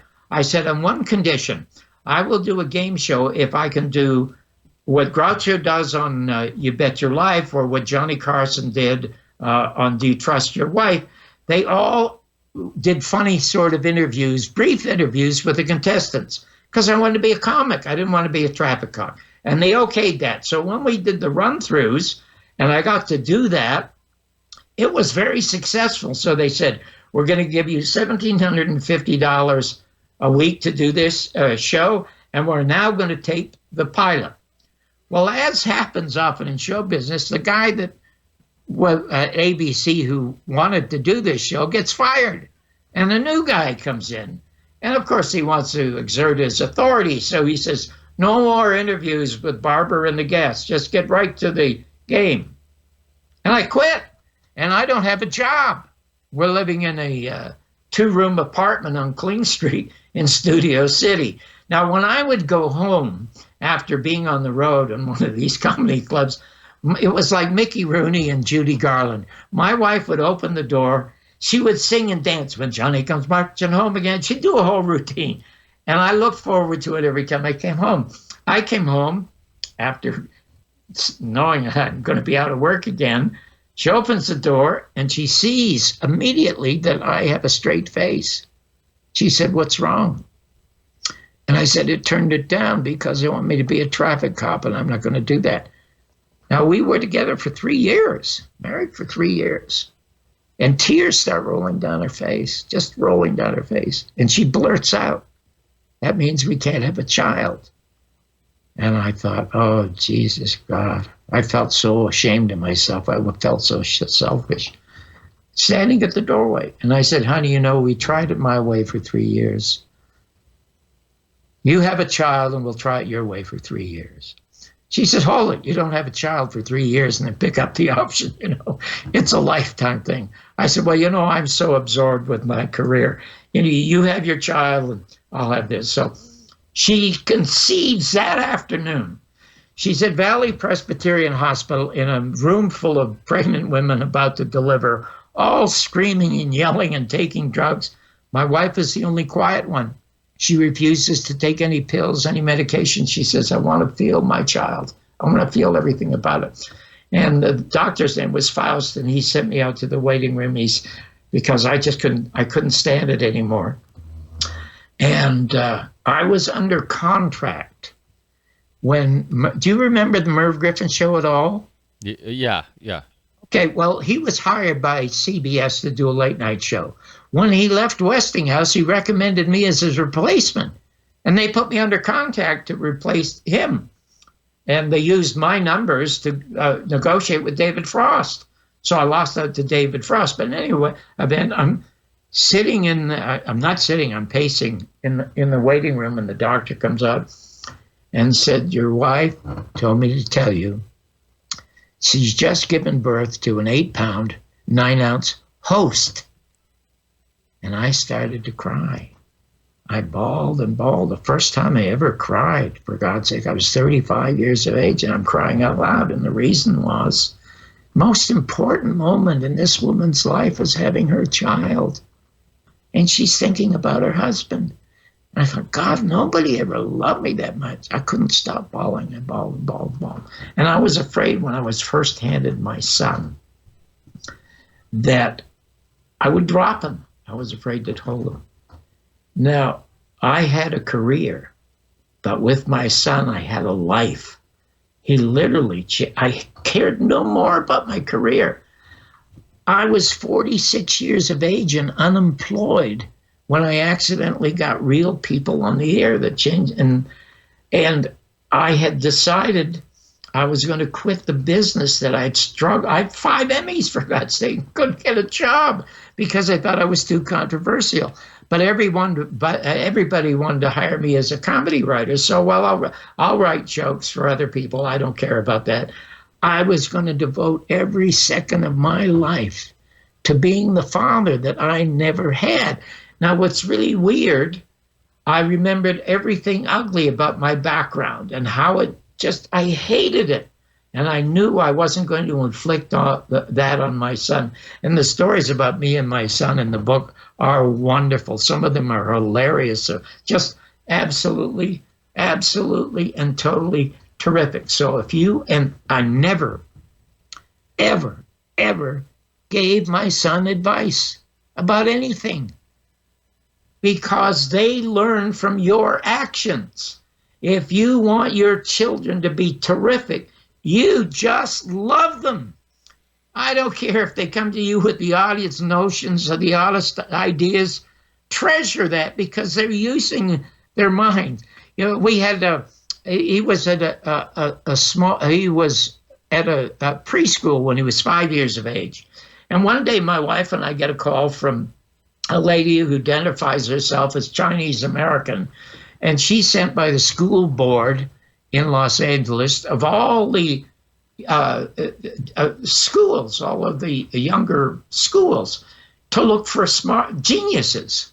And she said they have a hard time finding them. And she called us and she said, at your preschool, we just found 2 geniuses. One of them is a little Asian girl who's 5, and the other is your son, Christopher. And I said to her, hold it a second.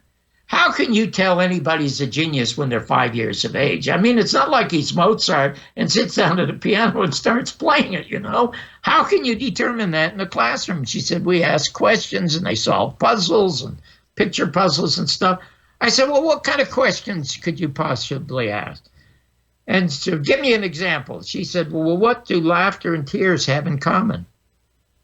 And I thought, oops. I can't even answer that. I didn't tell her that. So I said, oh, thank you very much. So after around 3 o'clock, when it's time to pick him up, I rushed to pick him up, bring him home, and we sit down with his mother and me, and I ask him about his day.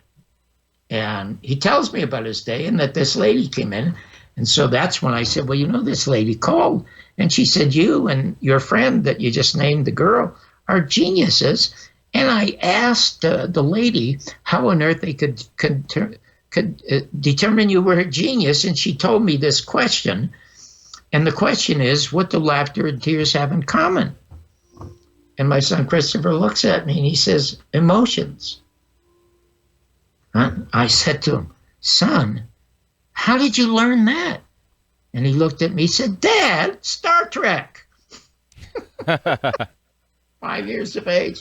I mean, he was a born genius, but just love them. That's all you have to do. That's it's so important because that's something I kept telling myself because I had a very similar experience where, I mean, it wasn't my parents' fault. I mean, they were raised on a farm with parents that weren't affectionate and I never was told I love you or hugged or any of that stuff growing up. And I'm actually a twin, and I remember my mother growing. Oh, wow. It's funny because I don't remember specifics, but I remember at a young age always sensing that she was frustrated, that she was constantly upset with us and frustrated. And I remember talking to my mother about it, discussing it with her, and kind of just bringing it up casually. I'm like, "Hey, Mom, was it hard having twins and having?" Because once I became a father, I'm like, I couldn't imagine having two at the same time. I'm like, I couldn't, like, is it hard having twins and whatnot? And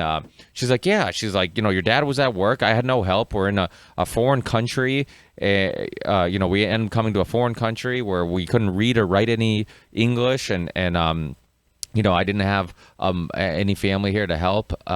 She's and I remember telling myself, I'm like, when I have a child, like, even though I don't think they're registering what's going on, I'm gonna do my best to not be angry and frustrated, and no matter how little sleep I get or whatnot. And with my son, when he was born, for the first 3 months, I joked that all he did was either sleep or cry, and he did very little sleeping. And so I remember hours and hours and hours of holding him and just trying to. I didn't realize how little songs I knew the lyrics.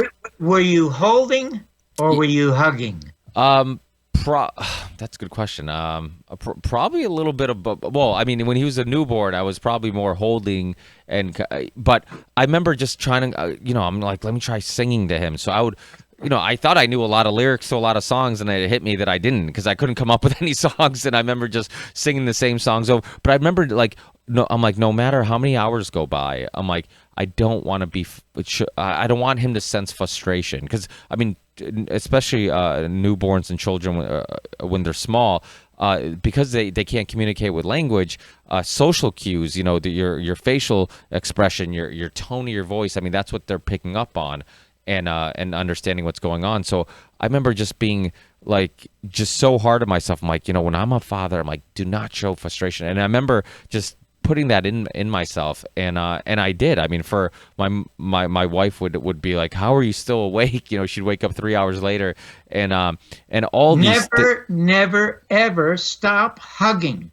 There is nothing more important to a human being or any creature than touch. Well, that experiment, right? That experiment they did with at McGill University Yep. in Canada about 70 years ago. They took rats.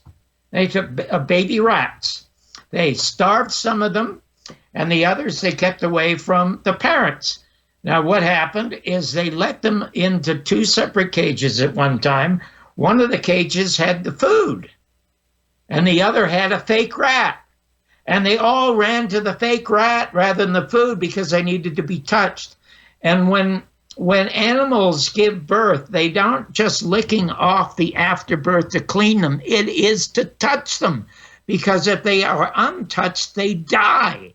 And now hospitals in the United States are beginning to realize, there are a lot of children born out of wedlock, bastard children from drunks and alcoholics. There are thousands of them in this country. There's nobody to love them. And some hospitals are hiring middle-aged women and paying them just to come and hold the children. There is nothing more important. I call it skin time. And I don't like to talk about sex much or at all, because that's intensely private, and I should have and avoid it in the book. But often, just holding a naked woman whom you love or like a lot is more important and more satisfying than an orgasm.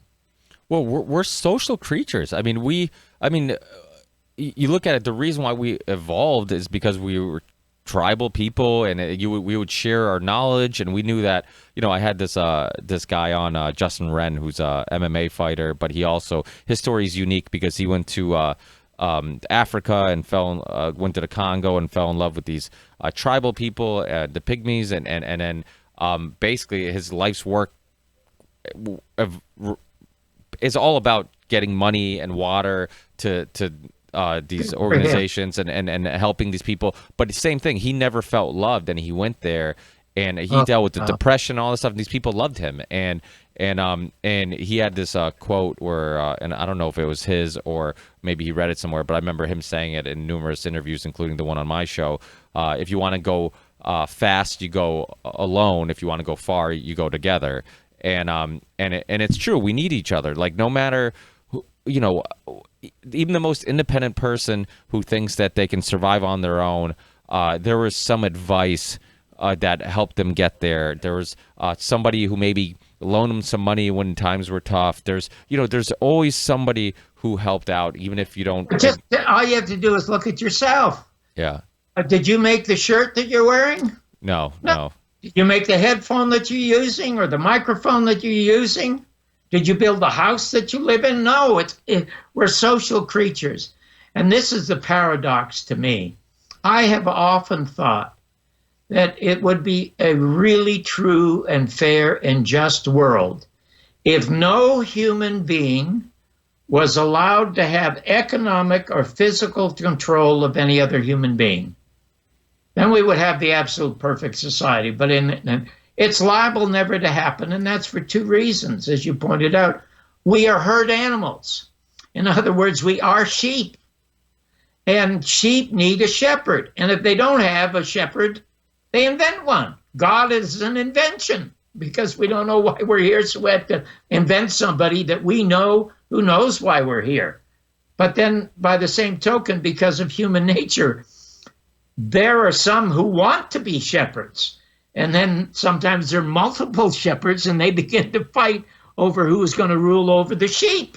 Well, So I do not think that a fair and just world could ever exist, but I think it's something worth striving for. Well, speaking of, it's another Canadian experiment. I'm sure. Are you familiar with Rat Park? No. So when they've done studies on are substances addictive, right? They would get these rats and they would fill these water tanks with one would have cocaine or heroin and the other one wouldn't, and the rat would keep coming to the one with the substance and continue to come back until eventually died, right? So the scientists, the psychologists, everybody just believes, oh, this stuff is addictive. That's what this experiment is proving. Well, these Canadian scientists, really intelligent, they end up figuring out that you have to take in consideration that the cage itself has become a part of the experiment. So what they did, they created this thing called Rat Park, and they created this natural habitat, in this giant warehouse where the rats could play, they could run. There's other rats to mate with. There's all these things going on that that was similar to its natural habitat, and they created the same experiment where they had water, one with heroin or cocaine, whatever substance it was, and one water without. And the rat came, drank it once, went away, and never came back. What they learned from this experiment, that what was causing the rat from coming back to the water wasn't the fact that it was addictive. It wasn't because of its addictive properties, but it was because it was unhappy. It was in a cage. Oh my God, that is so. You know who you sound like? You sound like John Lennon. That's the first time I've heard that story, but John Lennon said almost the same thing about why Americans are addicted to alcohol and to drugs, is because they're simply unhappy. They feel trapped in this capitalistic society where and I believe in free enterprise, but not unchecked. Yeah, there has to be a check on it. Well, I believe that. You talked about. I mean, look what some of the people we've talked about today: the military-industrial complex, the CIA. I mean, if you have a socialist, a completely socialist country, those things won't go away, and if anything, they might be funded even more. So it's not. I mean, I think corrupt people and broken people. Because I think, you look at it, and I've said this to friends of mine. I'm like, if you look at addiction, the symptoms of addiction, right? You constantly need more. You'll do whatever. You'll lie. You'll cheat. You'll hurt loved ones to get more of this substance. Well, money addiction is the one substance addiction that we don't look down upon, because if you're Oh, God, that's so well said. I've always said money is not the root of all evil. It's the people who have too much of it. That's the root. Well, and I think a lot of times it's people also looking for happiness in the wrong places. You look at a lot of these people who are. I mean, I'm awful with money, and a lot of it's because growing, and I'll admit it, because growing up, my parents coming from afar. I mean, I was born in a house that had no running water. I mean, I can't fancy that because I came here when I was 4, and I have very little memories of being in that house, but I remember going back every year and looking at where my parents lived, and I'm like, this is crazy, but they were happy. They were and I remember growing up and hearing my father say things like, because my father's not much of a talker, which it's hard to believe because sometimes I can't shut up, but my dad's not much of a talker. But I remember a few things that stuck with me growing up was, I remember one day he was complaining about being in America and how just the stresses, and he just seemed unhappy. And I'm like, Dad, you lived in a house with no running water. You're one of 12. You're raised on a farm. I mean, you all you did was work. He's like, yeah, but he's like, I didn't have the stresses I had in America, and that always stuck with me. And I remember growing up, becoming an adult, and thinking about like the stresses of going to meetings and timelines and deadlines and bill. Can I tell you one last? I hate to interrupt you, and I must say how much I enjoy this. It's better than talking about things because we're talking about life. I am going to tell you one last story. It's about the second title that I had for my book, based on a true story, again, that comes out of Canada, which I mentioned in the book. And that other alternate title was There's More to Life Than Happiness. That was going to be the title. I'll tell you how it came about. But first, let me ask you a question. You mentioned the name Joe Rogan. Do you know Joe? No, I wish I was influenced to start a podcast because we have a little small family construction company, and I was on the road all the time and driving 2 hours to the Berkshires. I live in Massachusetts, and it was just like, it was the most boring waste of my life, and I was unhappy, and I end up finding out that there's these podcasts that were having interesting conversations, and Rogan's was the first one that I fell in love with, and I really liked how open he was, and he seemed very curious like myself. And I knew him from comedy and MMA because I watch UFC and stuff, but I didn't know how curious he was outside of that. And so that's why so many of my guests, like Dennis McKenna and Christopher Ryans and Daniele Bignelli, all these people were a lot of people that I was exposed to through his show. And that's terrific. Yeah, you need to get on his show. I like the show too. One of the reasons I like it, it's 3 hours long because you and I, when my wife said we moved to Las Vegas, it was a perfect town for me. And I said, why? Is the entertainment capital of the world? She says, no, it's like your mouth. It's open 24 hours a day. So I thought, well, Joe Rogan does a 3-hour show. That would be the perfect show for me to go on. And I've written to him or his producer 3 or 4 times and never got a response. So, well, Sam Tripoli, who I know you've been on his show twice, and Sam's been on my show. I've gotten pretty friendly with him. He's friends with Rogan and a lot, and Eddie Bravo, who's one of Joe Rogan's best friends, is also one of Sam Tripoli's best friends. And I know you've been on The Conspiracy Farm also. Those guys have been on. I don't think I've been on good, but I love Sam. I love comics. God, I just love comics. Yeah. Well, but anyway, let me tell you this story. Hang on. Just don't go away. Don't go away. Yeah, I think I heard you on Jeffrey Wilson's The Conspiracy Farm podcast. Is that what they call it? Yeah, and Pat Miletich, who's his the other co-host, he's also been on Rogan's show. He's a MMA Hall of Famer, and so I mean, you have to get on that show because, like you said, it's perfect, and you have so much in common. And to talk about the JFK assassination, because he hasn't had anybody on except Jesse Ventura, who, but he was on there promoting his marijuana book, so he didn't really get into it. To get that type of audience to be exposed to your knowledge would be phenomenal. I mean, I think it would be. We never got around to some of the because well, you're definitely coming on again if you don't. If you would, no, I'm going to come on again, but I just this is a preview of what we're going to talk about, because because what I did when Trump would not force them to release Garrison's files from the CIA, I have the 67 boxes of the Garrison files. And in memory of John Kennedy, in memory of Jim Garrison, and a thank you to this country that gave me an absolutely terrific life after deporting me twice, and I still got into the place, I have started to release the Garrison files. If you go to www.johnbarbersworld.com, just look at the file for Oswald and the file for Clay Shaw. You never have to read another book or look at another film or anything. Anyway, this is my book.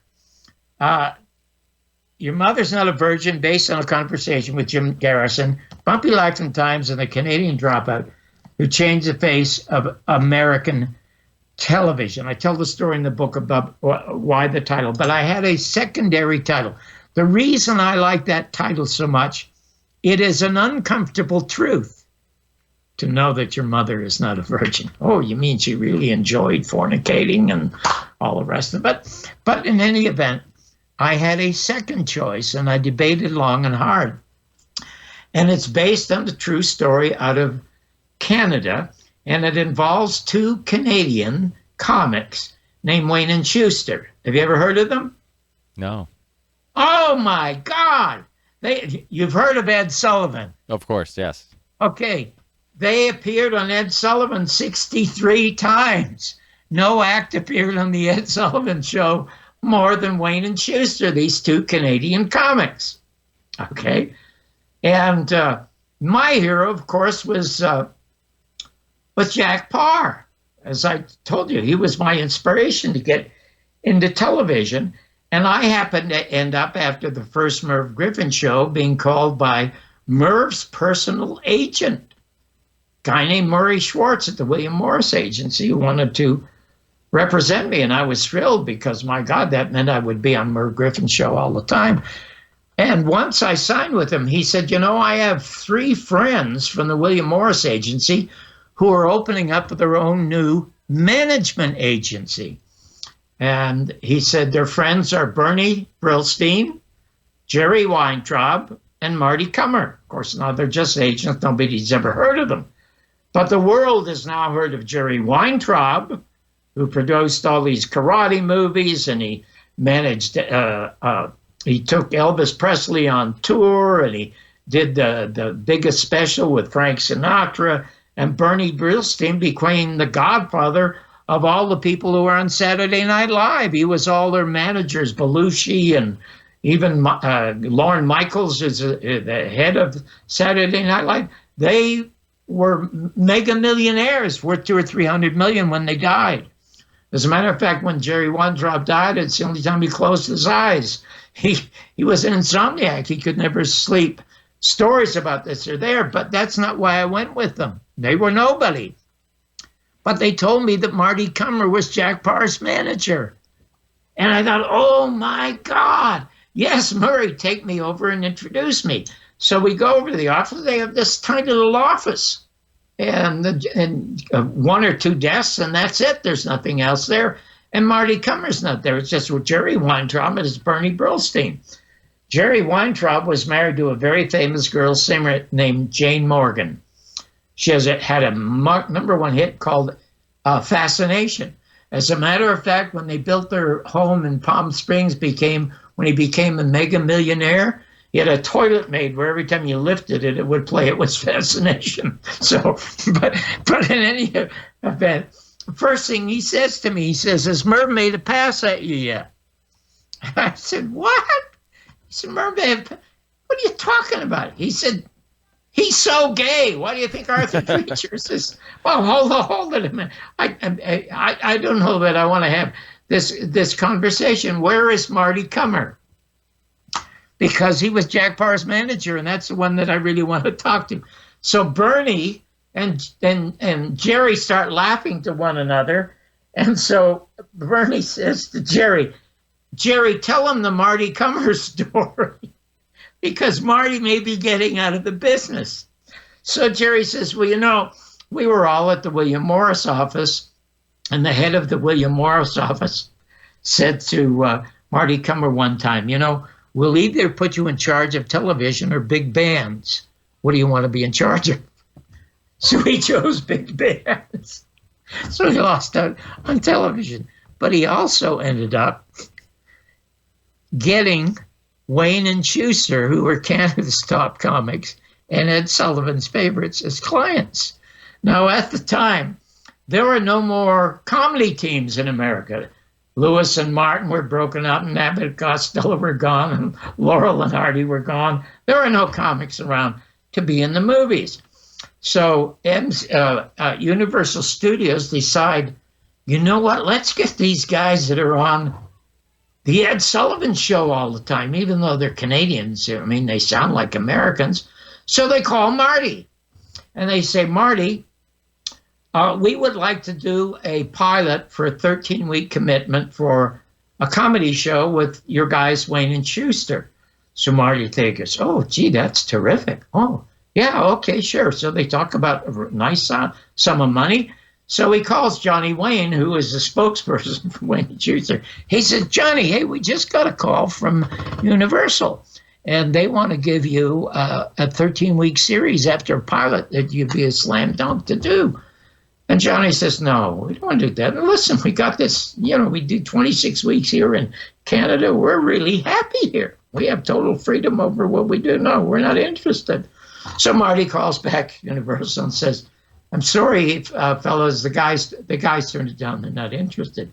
Well, you don't tell the biggies in Hollywood that nobody's interested in. They call back and they say, look, they don't have to make a pilot. We'll give them a 13-week commitment to do the show. They'll make equal what they're making in Canada, and they can do it in their off time. So now there's a lot more money involved. So calls Johnny back, and he tells him the story. And Johnny again says, no, listen, we don't need to do an American show. We're simply happy here doing our little show here in Toronto, and that's good enough for us. Call back. Marty calls Universal, turn down again. Now Universal's getting a little angry. They call back and they say, you tell them not only will we give them a 22-week commitment on television, we will guarantee them one movie because we want to make them the next Martin and Lewis. It'll be Wayne and Schuster like Laurel and Hardy. They'll make 10 times the money they are making at the CBC. Now, Marty sees this huge commission, and there's no way that Johnny Wayne can say no to this offer. He calls him up, and he is so happy. He says, Johnny, look at this. You got 22 weeks guaranteed on the air and a movie. You guys will be known around the world. You're going to listen to the money. You're going to get 10 times the amount of money that you're getting in Canada from the CBC. And Johnny says, listen, we said we're happy with the show. Let me tell you something. I don't want my kids, and my partner doesn't want his kids growing up in an American school. We are so happy with the schools that they go to. Our parents are here. Our friends are here. We're happy with our parents. We're happy with our friends. We're happy with Canada. We're happy with our show.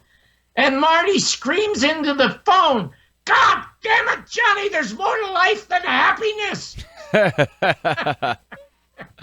That is such an important story because we look down upon to people who just are content. I tell people all the time, I'm like, it's okay to be content sometimes. Because content, maybe content's even the wrong word. It's being grateful for what you have and stop focusing on what you don't have. And it's a great word. You know what it means? It means peaceful. The most peaceful human being I have met in my life, I am married to. I am married to. She gets up every morning at 5:30 in the morning, just happy to be alive. just happy to listen to the birds, to look at the sun, the most peaceful. And you know what? People are drawn to her like a magnet. She can get on an elevator at Neiman Marcus or wherever she goes, and by the time she gets to the second floor, everybody's told her their life story. You could almost warm your hands over her. She is so peaceful, because I'm telling you, when people run into us and they see her and they say to her, "You still married to him?" And then when one of my closest friends when I started was a guy named Mort Lockman, who was Bob Hope's head writer for like 30 years. Wonderful stories about him in the book.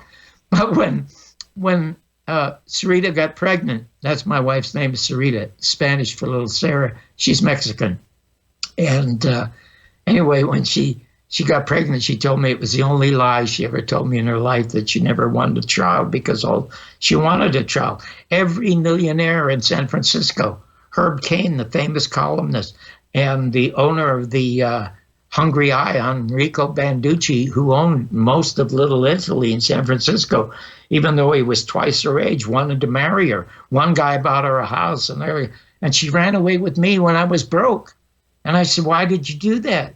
She said, "Because you're the only man I ever met who needed help." Because she would just have been like a Rolex watch, She would have been a trophy for these guys. And without her, there would have been no real people, and there would have been not my son. And she even played a major role in the Garrison stuff. But anyway, when she got pregnant, Mort Lockman was going around saying, "Look at Johnny Barbour had to grow his own friend." So anyway, hey, I'm so delighted. We've been talking, I don't know, a couple of hours. I could spend all night with you, and I don't want to do that. So I'll come back maybe some other time. Yeah, please. Yeah, we'll definitely have you on again. In the show description on the YouTube channel, I always put links to your website, your book, all your stuff, so it's easy access for people. And thank you so much. I mean, I love it. It's funny because even though sometimes I do these shows where we talk about history and it's names and dates and events, and I think that's sometimes fascinating. Some of the stuff that hits home with me, some of the conversations I love on other shows, sometimes are just the personal stories. And I think like you said, it's because we're humans, and connection. And when you're talking about your son, I mean, it reminded me of my son. It really hit home because I remember telling myself, just like, as long as I love him and that becomes the focus, everything else will fall into place. And then when I had my daughter, it was the same thing. I'm like, just love them as much as possible. And I've been very lucky that I have an amazing relationship with my children, and it's why I'm unsuccessful businessman, because I want to spend as much time. I mean, it really is, because I want to have as much free. The only way I see, because we do work with, I'll make the story short, but we do a lot of work with other bigger contractors. They sub out work to us, and you meet these guys, and it's like, so many people are envious of them. Oh, this company's making so much money, they're growing and this and that. And I just look at their lives, and I'm just like, you're at the office from 5 to 5 at night. You don't see your kids. Your life's horrendous. I'm like, I look at it and I'm like, I would not want that. I'm like, I live in a smaller house. I have an older car, but I'm with my kids as much as possible, and I have that flexibility to do so because we have a smaller business. And I think sometimes I purposely, almost prevent the company from growing because I want to have, because to me, like, the most important job is to be a father, and the thing that brings me the most enjoyment is to be with them. And growing up, my mom was always stressing about money and whatnot, and I don't ever want to think about it or anything because I don't want it to control my life and just it just I mean, it's those little traumas in life. Joseph Campbell, America's greatest philosopher, said, "Follow your joy, and doors will open for you in the universe to assist and help you that you didn't know existed." The greatest joy in my life, and I've had a lot of terrific, but the greatest emotional, full joy that I've had in my life was spending all the time I did with my son. My son was the Caucasian Tiger Woods. He was on television when he was 3. He shot his first competitive 69 in golf, beating Phil Mickelson and Bobby May when he was 13. He won the Canadian National when he was 15 years of age. He just couldn't putt. And he used to keep a journal because his father wrote. And he once said, he told a writer once who asked him last year, a guy from USA Today asked him, what do you miss most about your father? Because my son's in LA. He said, the sound of my father's typewriter. Isn't that interesting? Because I was always writing reviews. But in any event, I would take him to junior golf tournaments from the time he was 5 to the time he was 16 or 17. Then we tried to get out on the tour, but he couldn't putt. And it meant more to me than everything. I never did anything for money. I was broke and out of work when I was 46 years of age. I was just going to devote my life to my son, and some of those stories are in the book, and they're absolutely wonderful. But on his own, when he decided he couldn't putt anymore, he left Las Vegas 10 years ago. He went to LA, got a job as a gopher on one of these detective shows. And one day by accident, a bunch of the writers are talking about something that happened years and years ago. And they were stuck for an answer. And my son said, do you mind if I say something? And he's just a gopher getting coffee and donuts. And he tells them what they want to know. He wasn't even alive, but he knew it. And every time they were stuck for something, they would come and ask my son. So eventually one day he said, when they found out he had a journal, would you like to write a script? He wrote a script. Well, he became the co-executive producer and one of the head writers on both CSI and last year on Criminal Minds. And Wow. now he's just signed a deal with Netflix. He's in Spain for 6 months shooting a series. But anyway, when he signed with the Criminal Minds, he called me up and he said, Dad, I'm in the 1%.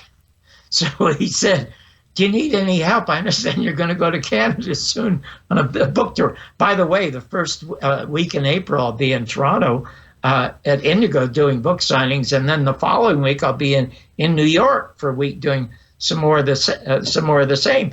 So he said, do you need some help? And I said, well, no, I think I can manage. He said, no, listen to me. I am in the 1%. I don't need a father anymore. I need a deduction. How much help do you need? So anyway, there you go. Well, thank you so much, John. I really appreciate your time, and hopefully I didn't keep you too much longer than we initially discussed. But anytime you're willing to come on, we'll definitely talk about having you back on. I feel the same way. We could talk for hours, and I think these personal stories and stuff are just so important, and it's amazing to see your upbringing, and then yet being this amazing father, because I'm sure there's a lot of people who are hearing similar stories. They have some trauma they're dealing with, and hearing maybe they have some of the same. They're afraid of the same thing. Maybe I'm going to be a crappy father because of the trauma that I went through. And then when they hear your story, that's why these personal stories are so important, because people. One of the things, I hate to interrupt you again, but you sound like me who needs interruptions for a while. Isn't that the truth? One of the most moving stories to me that we may talk about next time, it's in the book. It's the story of when Bob Hope called me at NBC after I bombed his show and said he was becoming the J. Edgar Hoover of humor and should retire, because if they make somebody retire at 65 at General Motors, they should make somebody retire in show business at 65. And he was the biggest thing in the business at the time, and he called. And what it turned out is he wanted to simply have a conversation between another human being and not an agent or a manager or a lawyer, with a guy that told him he shouldn't be in show business anymore. It's a phenomenal story in the book. So the next time we chat, remind me about that, because those personal stories are by far the best, because that's all of us. It is. Yeah, we can relate to them. We connect with them. Absolutely.